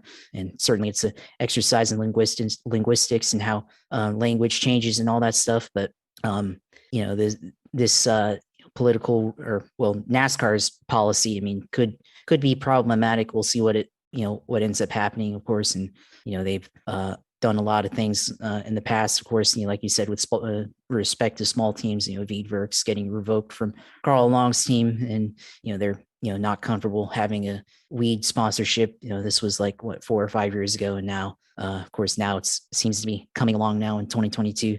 Most states now have it legal, and still illegal on the federal level, but that's part of it. And then of course it goes back to debating the meme itself and everything, and fans online trying to defend Kelly Stavis and stuff. I mean, she's yet to say anything about her role in this, and as far as I know, and I mean, I think she has to answer for it at some point, has to at least provide some accountability for it and everything.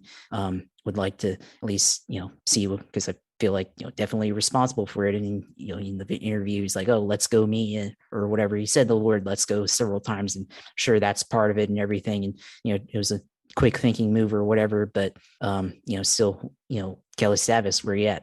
Say your piece or whatever. Don't just leave us hanging. Give us some explanation on that one. We all like to know, whether you're a political writer or a sports fan or whatever. So because it obviously it sparked something. And then of course, as for Brandon Brown, I'm sure, he probably, I mean, obviously he's leaning into it and everything, and which I guess he doesn't really have any choice or whatever, but sure, more valid sponsor to go with would probably be MyPillow or something like that. I mean, they ran a sale code like the night that happened. So with 10% off for their pillows with the code word Brandon or something. So that would have been easy money there for Mr. Brown if he wanted to go that route. But we'll see what happens with the sponsorship policy with NASCAR and everything, and how they decide to enforce it, because I do have a lot of issue with that. Yeah, they're consistently inconsistent with that, but when it comes to this deal, whether they got hoodwinked or whatever in regards to how it worked out, and you're not nipping that in the bud, but Brandon Brown's going to be a martyr in this spot, but dude basically has no sponsors anyway. Now it's like, I felt bad for Brandon Brown initially, but this sponsorship and whatever basically speaks to like desperation, because now there's so many. I mean, for what the Xfinity Series and Truck Series basically dead again. But the Xfinity Series is somewhat deep, even though Gibbs, I think only really has 2 cars. Junior Motorsports has 4 cars. And I figure all of them are going to make it. There's only one Ford that's going to run full time that has, from a big team. I think Ryan Sieg's in there. Ryan Sieg and the 98, right? The 98, but and Riley Herbst has to make the playoff. I mean, the math really speaks to the fact that Brandon Brown would be basically backing into the playoff if he made it. I think Jeremy Clements' team is a better team. You could kind of get into some of the other smaller efforts. I mean, now that you add the fact that what's his name, Landon Castle's now at Colleague, all 3 of those cars are going to make the playoff, and then you have 4 Junior Motorsports cars, so that's 7. You add the Stewart Haas car, 8, and then 2 JGR cars with Ty Gibbs and Bruckshot Jones. That's 10. So best case scenario, you have a chance at 2 spots amongst, I don't know how many drivers and teams that are going to run the whole year and really going to be somewhat competitive.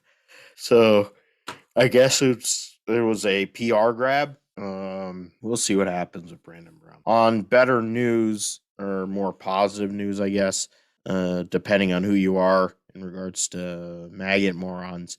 Noah Gagson has a new crew chief. Luke Lambert is moving down from Cup to Xfinity. He will be the crew chief for the number 9 car that has won multiple Xfinity championships prior to Gagson with Dave Ellens. Dave Ellens moved up to be the crew chief of the 43 car, which is now Petty GMS in the Cup Series with Eric Jones. Then Drew Blickensderfer somehow or another got a job at a big team again, somehow.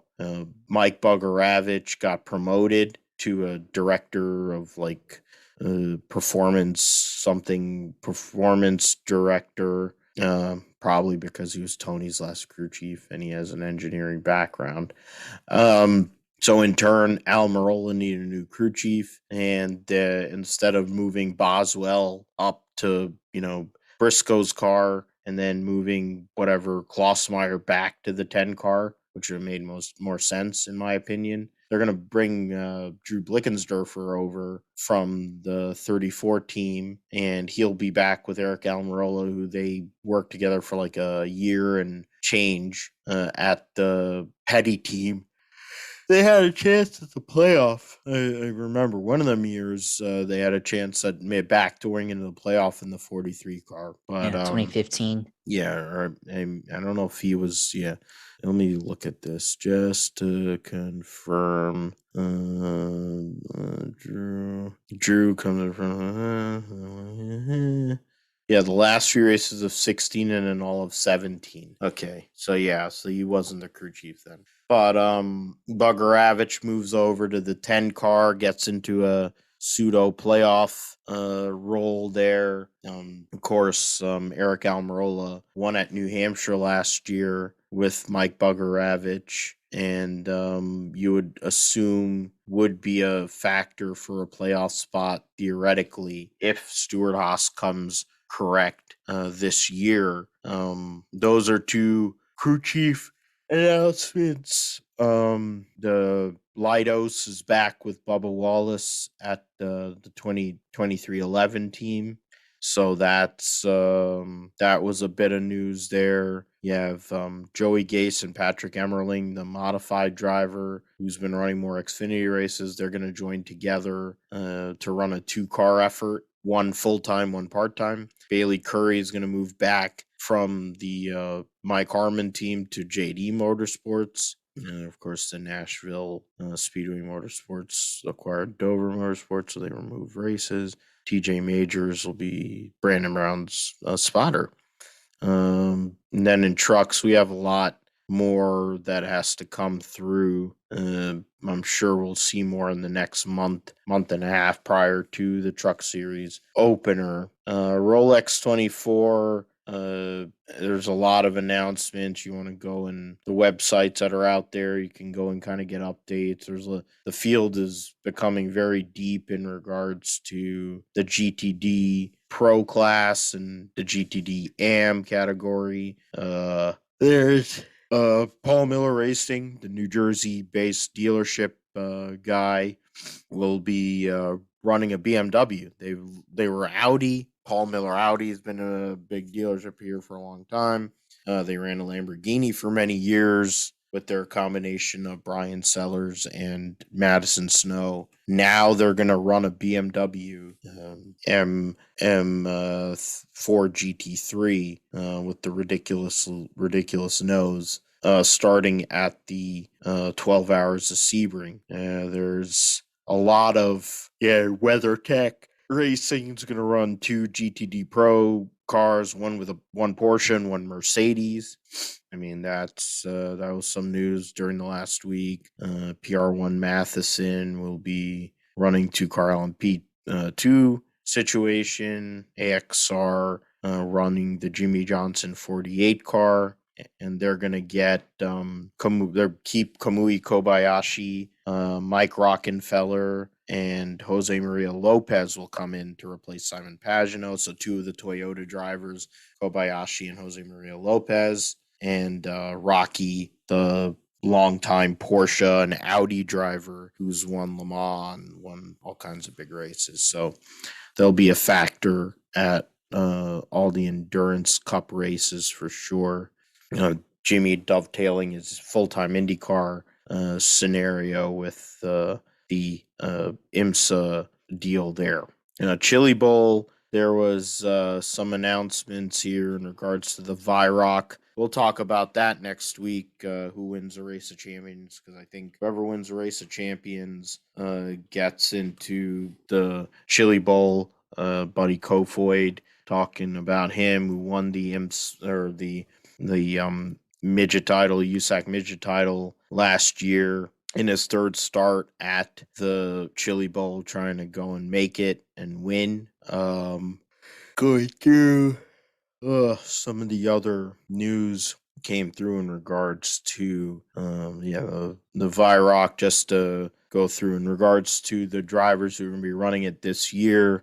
Blake Hahn, who won the ASCS Tour. Brad Sweet, the World of Outlaws champion. Brady Bacon, who won the USAC Sprint Car Championship. Bryant Weidman, the Power I National Midget Champ. Buddy Kofoid, the USAC National Midget Champ. After suffering injuries in a late model on pavement, breaking his wrist and stuff, he was still able to come back and win the midget title in USAC. Cannon McIntosh won last year's Monday feature.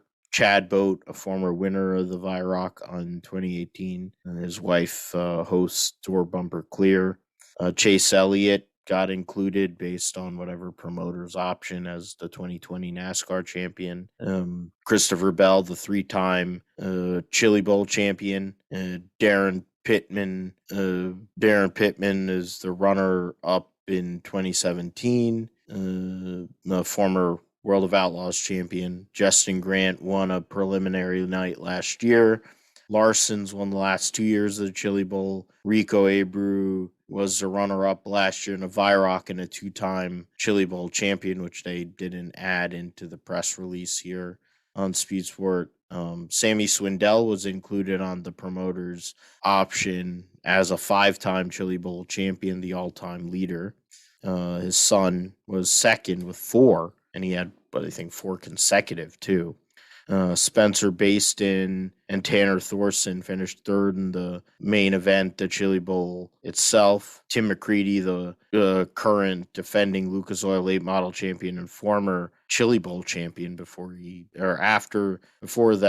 injuries that kind of set him back. He had a trek to try to go down south to NASCAR running for Richard Childress, and that injury set him back. Tyler Courtney, the All-Star Circuit of Champions champion, Tony Stewart's All-Star Circuit of Champions, and now he's run well in midgets and all that, so that'll be the Monday VIROC field, which is very deep. Of course, Tony, there's other guys that don't run anymore. Smoke's a 2-time winner of this race, but he'll be working on the track or doing whatever, or probably eating out Leah. But we'll see what happens next week. We'll kind of get into the 2 nights and the VIROC and everything when it comes to the Chili Bowl. The Dakar Rally is going on right now, and Nasser Al-Attiyah, driving for Toyota, was able to increase his lead. And that's not what I wanted to do. I want to go over there. That's in French. I don't know why it's in French. It should have been in Inglés. That'd be good. Yeah. Burita and Al-Attiyah's. Yeah, close that. Trophy case, keep growing. Outline. I don't need the outline. I just need the results. So after stage 4, during the bike category, saw Joan Barreda Bort and Pablo Quintanilla for the Monster Energy Honda team finished first and second. In the stage, Rui Goncalves, Lorenzo Santolino, and Luciano Benavides is the top 5. Sam Sunderland, 6th. Ricky Brabeck was 10th. He took a 2-hour penalty along with a 13-minute gap in 10th, so he's basically knocked out of any chance to win. I don't know who any of those people are. Ranking the quad rankings. I'm trying to see the USA. Pablo Capetti finished fourth in today's stage, and ranking rally 2. What does that mean? I don't understand. Okay, that's ranking. Blah blah blah. Then in the car category, Nasser Al-Attiyah is won the stage over Sebastian Loeb by 25 seconds. Carlos Sainz finished third, 52 seconds behind. Yazid Al-Rahi got a 2-hour penalty along with Bernard Ten Brink, the former winner of this race. 2-hour penalty, so they knocked themselves out of the general classification. Nasser Al-Attiyah is up by 38 minutes on Sebastian Loeb and 53 minutes on, nearly 54 minutes on Lucio Alvarez. In the bike category, Sam Sunderland is 3 minutes ahead of Matthias Walkner and 4:54 ahead of Adrian Van Beverlen. So Gas, KTM, Yamaha, top 3, Gas, and Sherco, top 5. American Skylar Howes for Husqvarna is 15 minutes behind in 8th. Andrew Short is 12th, 38 minutes behind. Matt Mason Klein, a rookie in American, 40 minutes. Toby Price, former winner of this race, 43:36. Ricky Brabeck's in 18th with 54, nearly 55 minutes and a 2-hour penalty going into the next stage after 4 stages there. We'll get more into the race because it's a 2-week rally. We'll see where everything is as we move forward.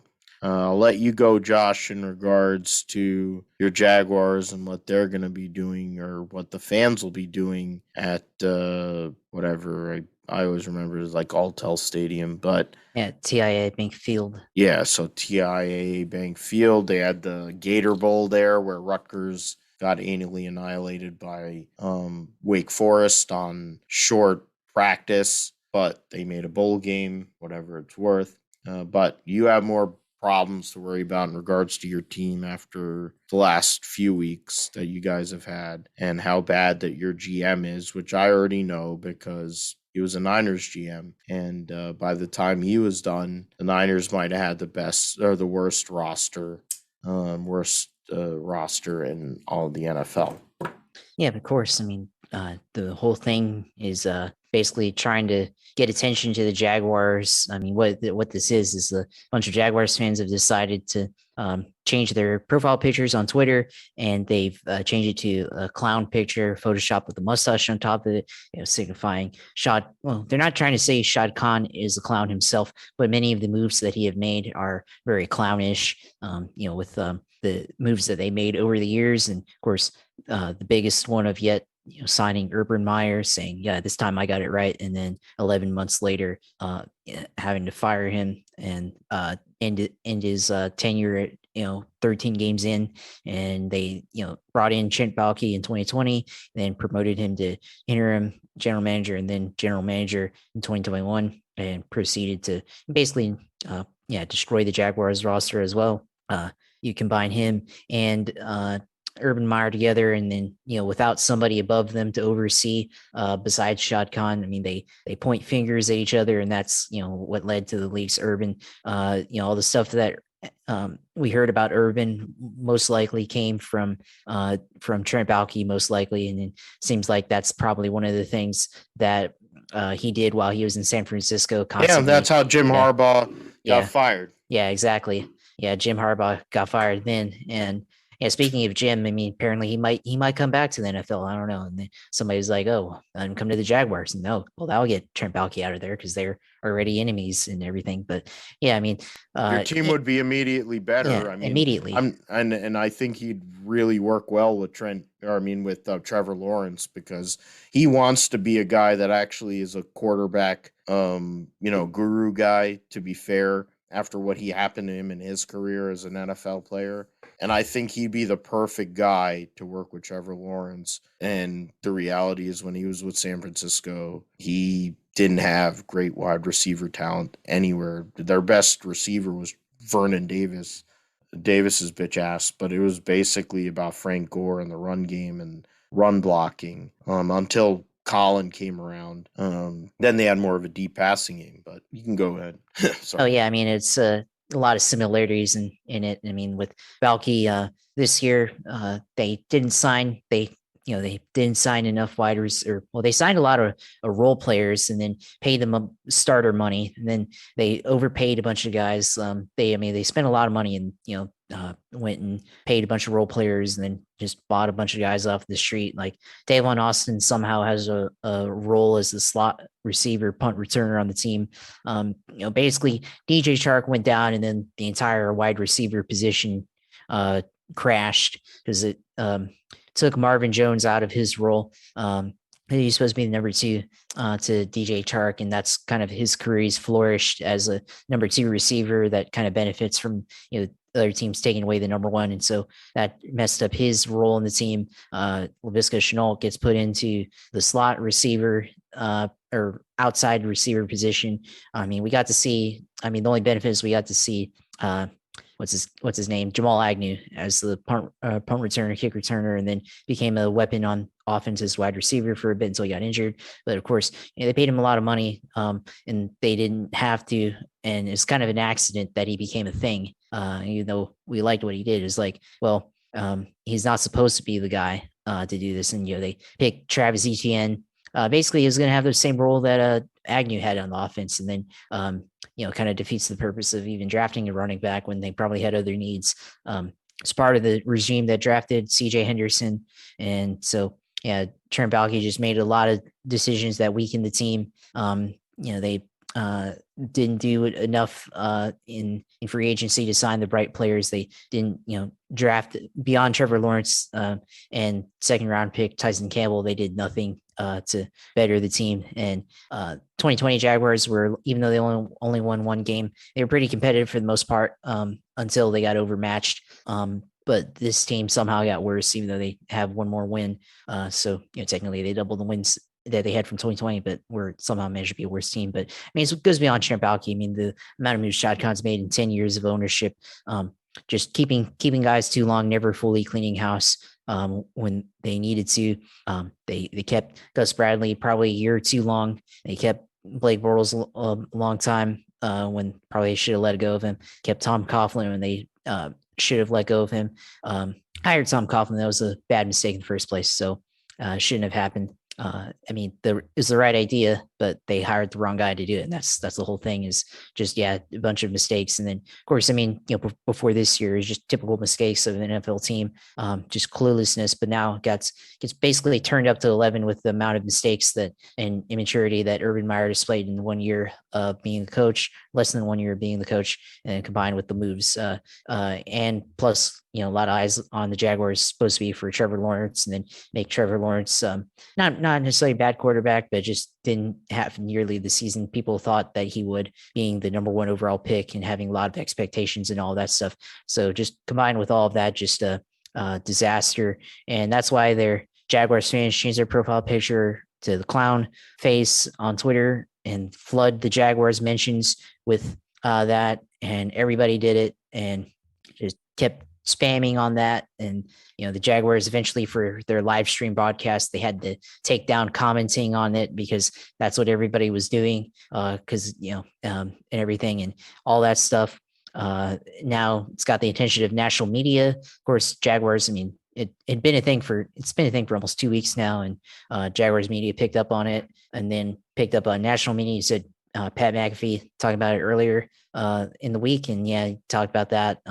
So now it's got a lot of attention. AP has covered it and everything. So I think, and even within a day, I think or two, I think the guy that created it said, because he's an insider. This guy's name is giving insight into the Jaguars fan base. There's this guy on Twitter named E_Dilla who goes around and like he knows people in the building, and they leak, not say leak news, but they give him information before even the journalists and everything are on it. So he's basically the insider guy, and he's just a guy that works at Target in Jacksonville in the St. John's Town Center, and he somehow is able to break news before everybody else. Oh, that's awesome. Yeah. He's probably one of the more unique fans in the NFL, and he's just a regular guy that just does it just for fun. Um, he's a cult figure here. He's got all the fresh scoops. I got a T-shirt of this guy. The fan base, like the organization, this group called Bold City Brigade. They've got like a clothing arm called DTWD Originals. They got, it's all the Jags merch. It's actually good original clothing. And I'm trying not to advertise, but I guess I kind of am. I'm trying to explain my position here, but with the way it is, they had a shirt last year, and it's basically they took this guy's name Dilla and photoshopped it into the Breyers logo for ice cream.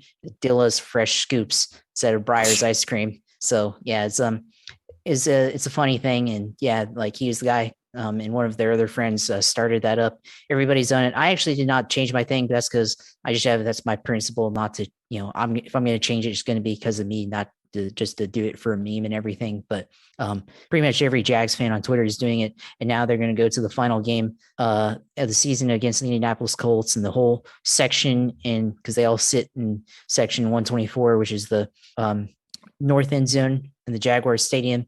It's the end zone facing way. If you see on the TV, they have one end zone has the Bud Light party zone or whatever it's called, and then on the other side is where the pools are. So it's the side that has the pools on the stadium, and they will all wear clown faces with the mustache on it. And it's going to get the attention it already has of all the teams, or of all the team, organization. And certainly this is, a move to pressure Shad Khan into firing Trent Baalke, hiring somebody else that's good. They need to hire a football operations vice president like they did with Tom Coughlin, but somebody that actually has football organization stuff, but experience, someone who has executive experience, and not just because clearly it was the wrong idea to hire Tom Coughlin, who was a coach when he had the GM role in Jacksonville, because he had coach GM powers and coach good, but GM stuff not so good, and ended up messing up the salary cap 2001, 2002 season. That led to him being let go because they, got wrecked by the salary cap and all that stuff, overpaying guys and all that stuff. So clearly it was the wrong move in 2017 to get this guy. So they need to make the same move again, but someone who actually has experience in executive experience and actually building a winning organization. So we'll see what happens. 10 years of ownership. Shad Khan has not made the right move right now. Got little faith that he's going to actually make the right move again. I mean, hiring Trent Baalke is a start, but you got to actually make a good hire after that, and not confident he'll be able to do that. So we'll see. I mean, I'll have the clown face thing in spirit. I'll tell you that much. And I'm hoping that I won't have a clown face after the fantasy football year I had, where I was defending a championship in one league and had bad luck most of the year and didn't even make the playoff. Finished 7th and outscored most of the teams last week, I think, including the team that won the championship. And then in my league, where Vic, after making 130 something moves, ends up winning, that's mainly because he's married and he has no life, it seems, outside of that. Beat Wilson in that, and then I end up finishing 5th. You ended up finishing 3rd. So interestingly, you somehow or another dropped a position this year even. But to be fair, I've been using the "to be fair" acronym way too much, or to be honest. Your team was up there. We were the top 4 teams. Wilson's team was up there most of the year. Then Vic took off. And then your team and mine were the 4 best teams in this league. I had the second most points, 4. I think I had the most points against. Finished 5th. You finished 3rd, so you finished 2nd and 3rd. That's a great. Your run and your trajectory hopefully isn't the trajectory that happened to Professor J, because that's what he was doing in the early years. In the early years of the league, I mean, Professor J he's a really good player, but when you consider all the shit he's dealing with right now, and he has a great podcast. I've got your 5 stars podcast. It's Indy Wrestling. He's an absolute beast. Great father, great teacher at Middlesex College here in Edison. Speech and communications. But his year was bad, and then in the playoff, he actually passed a couple teams. So for as bad as it went off for him, he still got ahead of my bowling buddies, Demi, who got the vid again, and Nikki, who doesn't really care because he's 17, he's getting laid, and he gets paid more than I do somehow or another as a waiter.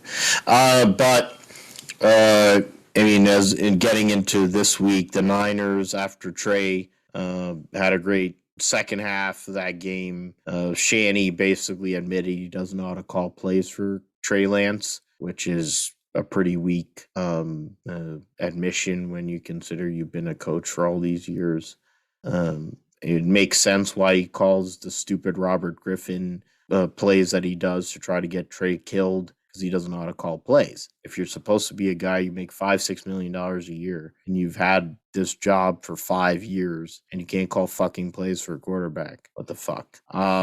We don't know who's going to be the quarterback on Sunday. It's a must-win scenario. The Rams are going to make the playoffs either way. The narrative is, oh, the Niners have their number. The Rams have played like shit. At least Stafford's played like shit for like 2-3 weeks in a row. And Cooper Kupp and Sony Michel saved them and their defense. If the Niners give up, like if they don't show up here in this spot, they take an L, they're going to miss the playoffs. And to me, it's criminal. But I mean, frankly, the Tennessee game is what will stand out. Jimmy didn't even have a healthy right thumb. Already had thrown one interception, threw another interception, which led to a touchdown. Then they gave up the big drive late. The Tennessee game stands out, but they got smoked by Indianapolis at home on Sunday Night Football. They lost to Aaron week 2 or 3 on Sunday Night Football.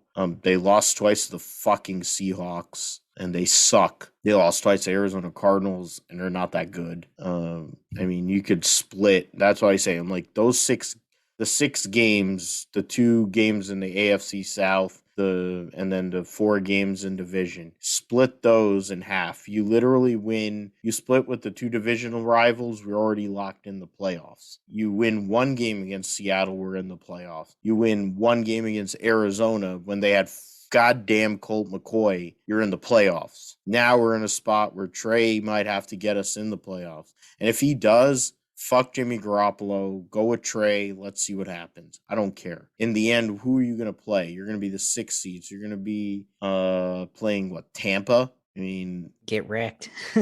Probably. I mean, it's likely, but... their defense isn't very good. Tampa's defense is not very good this year.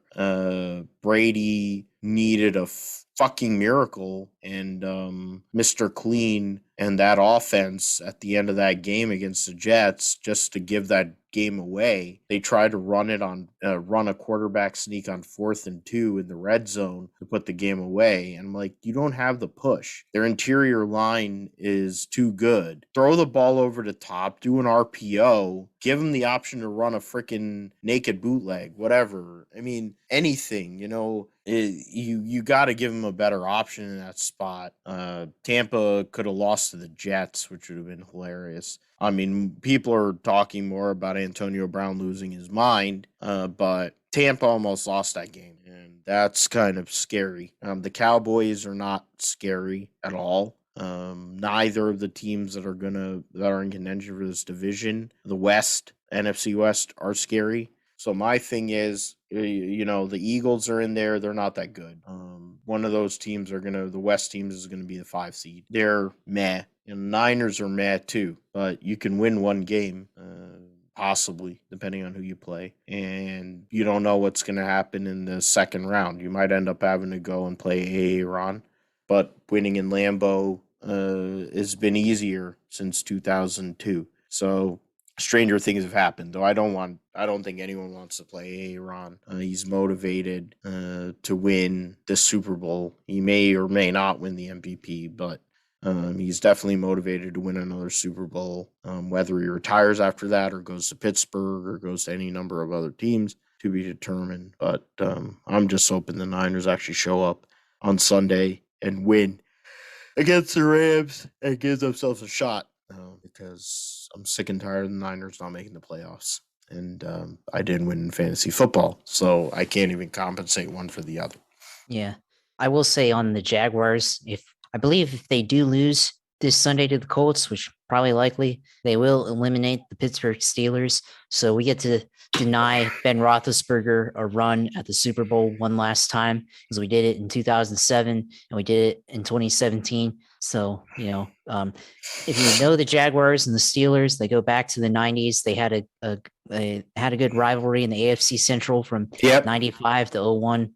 And I think they're the true rivals, not the Tennessee Titans. The Steelers are the true rivals of the Jaguars. So I will take that away this season as long as that happens. Deny the Steelers a chance. Sorry to Demi. Sorry to Manny. Manny, the resident Steelers fans in the league, but gotta deny the Steelers a chance to go to the playoffs one last time with Ben Roethlisberger. Yeah, I'm sure that's gonna happen because I think Trevor is gonna throw 2 picks, at a minimum, and Taylor's gonna run all over us. It doesn't matter. yeah, and Jonathan Taylor's who is gonna win the rushing title this year and probably be the de facto number 1 pick in fantasy football next year, even though there's really no way that he can repeat what the hell he's done this year.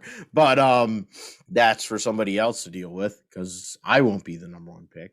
Thankfully, I may be the number 1 pick in the other league, and that's probably part of the reason why I missed the playoffs. We have the number 1 pick in our dynasty league. Vic and I are in a dynasty, or not dynasty, a keeper league. So we have the number 1 pick. So on the redraft, so that'll be cool. And we have Debo, and we have Jonathan Taylor. Or I drafted Debo, Jonathan Taylor, and once I gave up and I got fed up with it and called Vic in to co-manage, he made a bunch of moves. So we're not bad off going into next year, but we have some decisions to make in regards to who we're going to have as our 3rd person. We have Trevor on the team. We have Zach Wilson on our team, along with Dak. So kind of think we're going to keep Dak. So that'll leave 2 young guns out there. I'll let you go, Josh, and talk about the Sims side. What's going on with I know there's a big news in regards to iRacing and a big pickup for them. What does that mean in regards to what you can do on the platform? Well, I think for iRacing, this is pretty significant actually, because they acquired Monster Games, producer of the NASCAR Heat series, the original ones, and then the later ones that were on console, NASCAR Heat Evolution, all the way up to NASCAR Heat 5 or whatever it was released last year. And then, of course, Motorsports Games this year took over the NASCAR title and produced a garbage NASCAR 21's game. But this is an interesting move because now iRacing, previously only exclusive to PC and Mac if you installed Windows onto your PC, and previously on Mac when they were supporting Mac OS, but they are now going to be on console potentially if they make a console game, of course, acquiring a console producer. So it's a great way for them to expand their market. They also acquired another studio, but significantly for NASCAR, which is a huge portion of iRacing's user base. Of course, that's where a lot of popularity originates from. But iRacing expanding onto consoles could be significant because they actually make a quality console game. I mean, iRacing is with its faults, but if they make a good console game that is simulation like, but has the balance and feel of a casual console atmosphere that anybody can buy, can race, then be pretty significant. One for the fan base to actually have an actual quality game for once for the first time in 20 years. Go back to NASCAR 2005 Chase for the Cup was probably like the last really good EA Sports game. And Thunder 2004, I played that. That was my jam back in the day on the PS2. So, that's if you can get things like that. I talked to friends before when I was, a kid in school. They didn't really pay attention to NASCAR itself, but they played the video games. So, or at least played one of the video games. So that's, I think, significant for, the fan base in the future, get the kids involved. Also, even people our age with, people with, the next gen console, PS5, Xbox Series X and all that stuff. It should be interesting if they can get people involved in it and have something of their own on NASCAR that's actually quality, and you don't have to have a PC. You don't have to buy expensive racing simulator to, of course, that's an option with console now, but with you don't have to go all out and spend thousands of dollars on PC and on equipment and all that stuff. You can just, as long as you have a PlayStation or an Xbox and you play on that, and then race online with other people, and if they have a good career mode, good physics model, it should go a long way. And as long as they have a good online network to be able to support online racing, should be good. And everything. So we'll see how that goes. I mean, the F1 series is pretty good, although the quality of online racing is not that great, but it's to be expected with casual users on console and everything. But should be interesting to see where they go. And as for me, this week, with iRacing stuff, get back into it after winter break and all that stuff. Probably on the short list is Talladega with the 87 car. It's always fun in the 87 car, especially at the plate tracks and all that stuff. Might do some IndyCar at Road America, possibly if I can get some time this weekend to do that. Maybe the MX-5 car, the Mazda MX-5 car. It's always a fun car, even though it's the base car for road course racing on iRacing. It's still a fun car to go throw around in the corners and really drive. You really push the limit on that car. A lot of fun in that car. Maybe some of the other road racing series as well. Seems like there's a lot better road racing content this week than there is on the ovals. I think NASCAR series is at Rockingham or something like that. So the Cup truck and Xfinity things at Rockingham or something. It's a good track, but I don't have Rockingham, so I had to purchase that. And that's another thing with the console games is you have all the tracks available to you to start with. You don't have to. It's not downloadable content like iRacing is. So we'll see if they're able to keep it that way for the consoles. But being able to, the playability of it is a significant thing too. But that's pretty much the sim racing. A lot of big things on the sim racing. For this year, got iRacing, 24 hours of Daytona coming up, Daytona 500 iRacing. Then later in the year, of course, the Indy 500 for on iRacing, all the esports stuff on big events that they're going to put on. Hopefully later in the year, Tanner gets back on schedule and hosts the Open Wheels 500 and all that stuff. And by then, hopefully, he'll have something to actually make the race this time around. And everything's always going to be competitive, but definitely growing in the IndyCar on the sim side and everything. Definitely, it's probably my favorite car to drive right now, for sure. Not sure yet if I'm going to. It depends on my schedule if I'm going to do the iRacing 24 hours Daytona. I'd like to, but I'd have to find a group of people to do it with online. Definitely wouldn't do it on my own. I know people that have done it in the past, but it's takes a lot of stuff, a lot of Herculean effort, and then probably have to take off time from work the next day just to recover mentally, because I'd be losing a lot of sleep and all that stuff. But should be an interesting event regardless. And I think last year there was incident with hosting the race, like iRacing, like servers crashed or something. So hopefully that doesn't happen again, but we'll see. But sim racing content will continue to grow 2022 and see where it goes, and just continue to get better on the sim side and be able to progress, get more wins than in 2021. Absolutely, and we'll go and tune into your Twitch feed that you're going to tell us about here momentarily and see all the racing you do. It'd be cool to see on the sports car side. Probably would fit with guests that I have to go and see if I can get them on. Since we're going to be talking about the Rolex 24 here in going on the calendar, we're going to be talking about them at the end of the month in 3 weeks. I'll be talking about them on my birthday. Actually, if I have my druthers, it'll be on my birthday. We'll be doing the show January 26th. Same birthday as the legendary Paul Newman, who won his class in the Rolex 24 in 1995 with Mark Martin, young Tom Kendall, and Michael Brockman for Roush Racing in a car sponsored by his movie at that point, Nobody's Fool. Mustang Trans Am car that was in GT1 spec won their class, which was I think there was a record for Roush winning the GT1 category or winning a class. I don't know how many years in a row it was, and those guys did that. It's also the same birthday as Wayne Gretzky, and a bunch of other famous people, honestly. But I'm not going to nerd out into how I know all those people that have January 26th birthdays. But a lot of really famous people, and then this guy who hosts the Grip Strip podcast.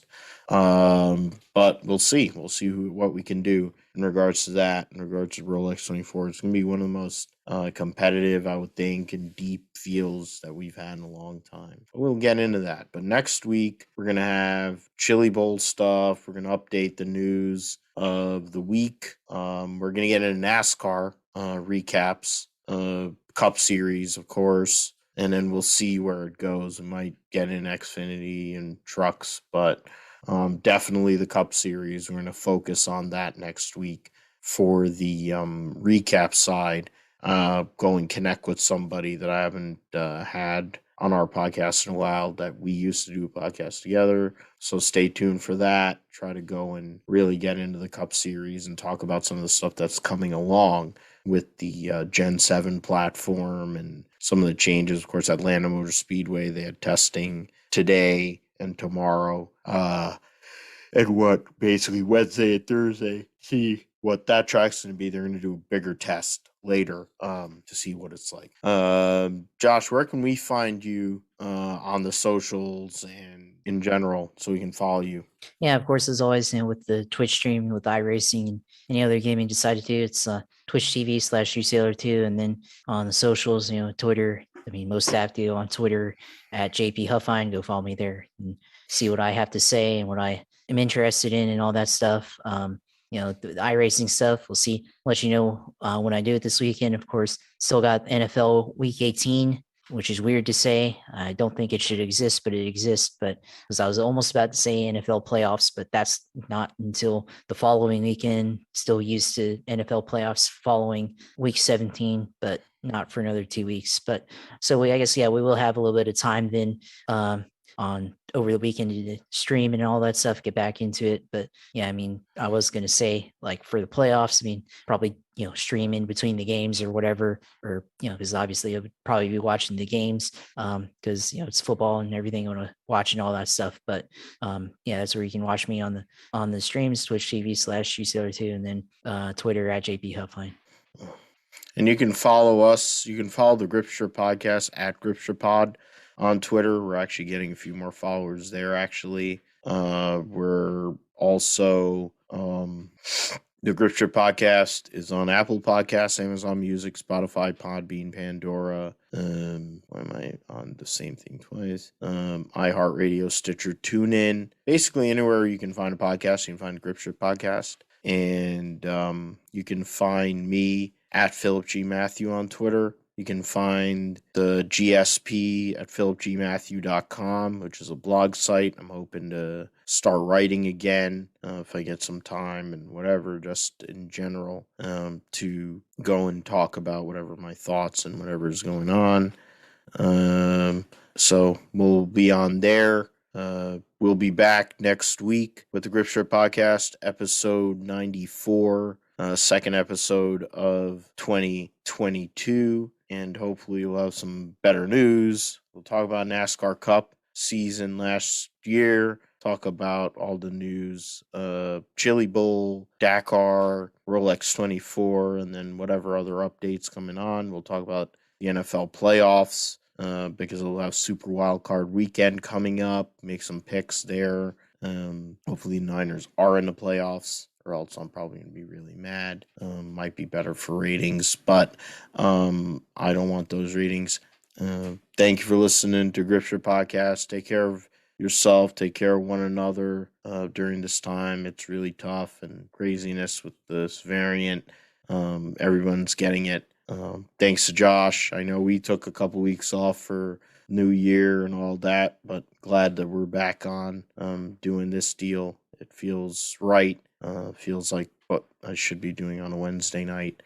And thank you as always. Great content, great information, and always bringing the knowledge and your sim knowledge which definitely I don't have, and I won't have for a while because I don't have the setup. But definitely one day, hopefully, we can race together, maybe in a Rolex. But we'll do that one day. But thanks, Josh. Thanks everybody who listens to the Grip Strip podcast.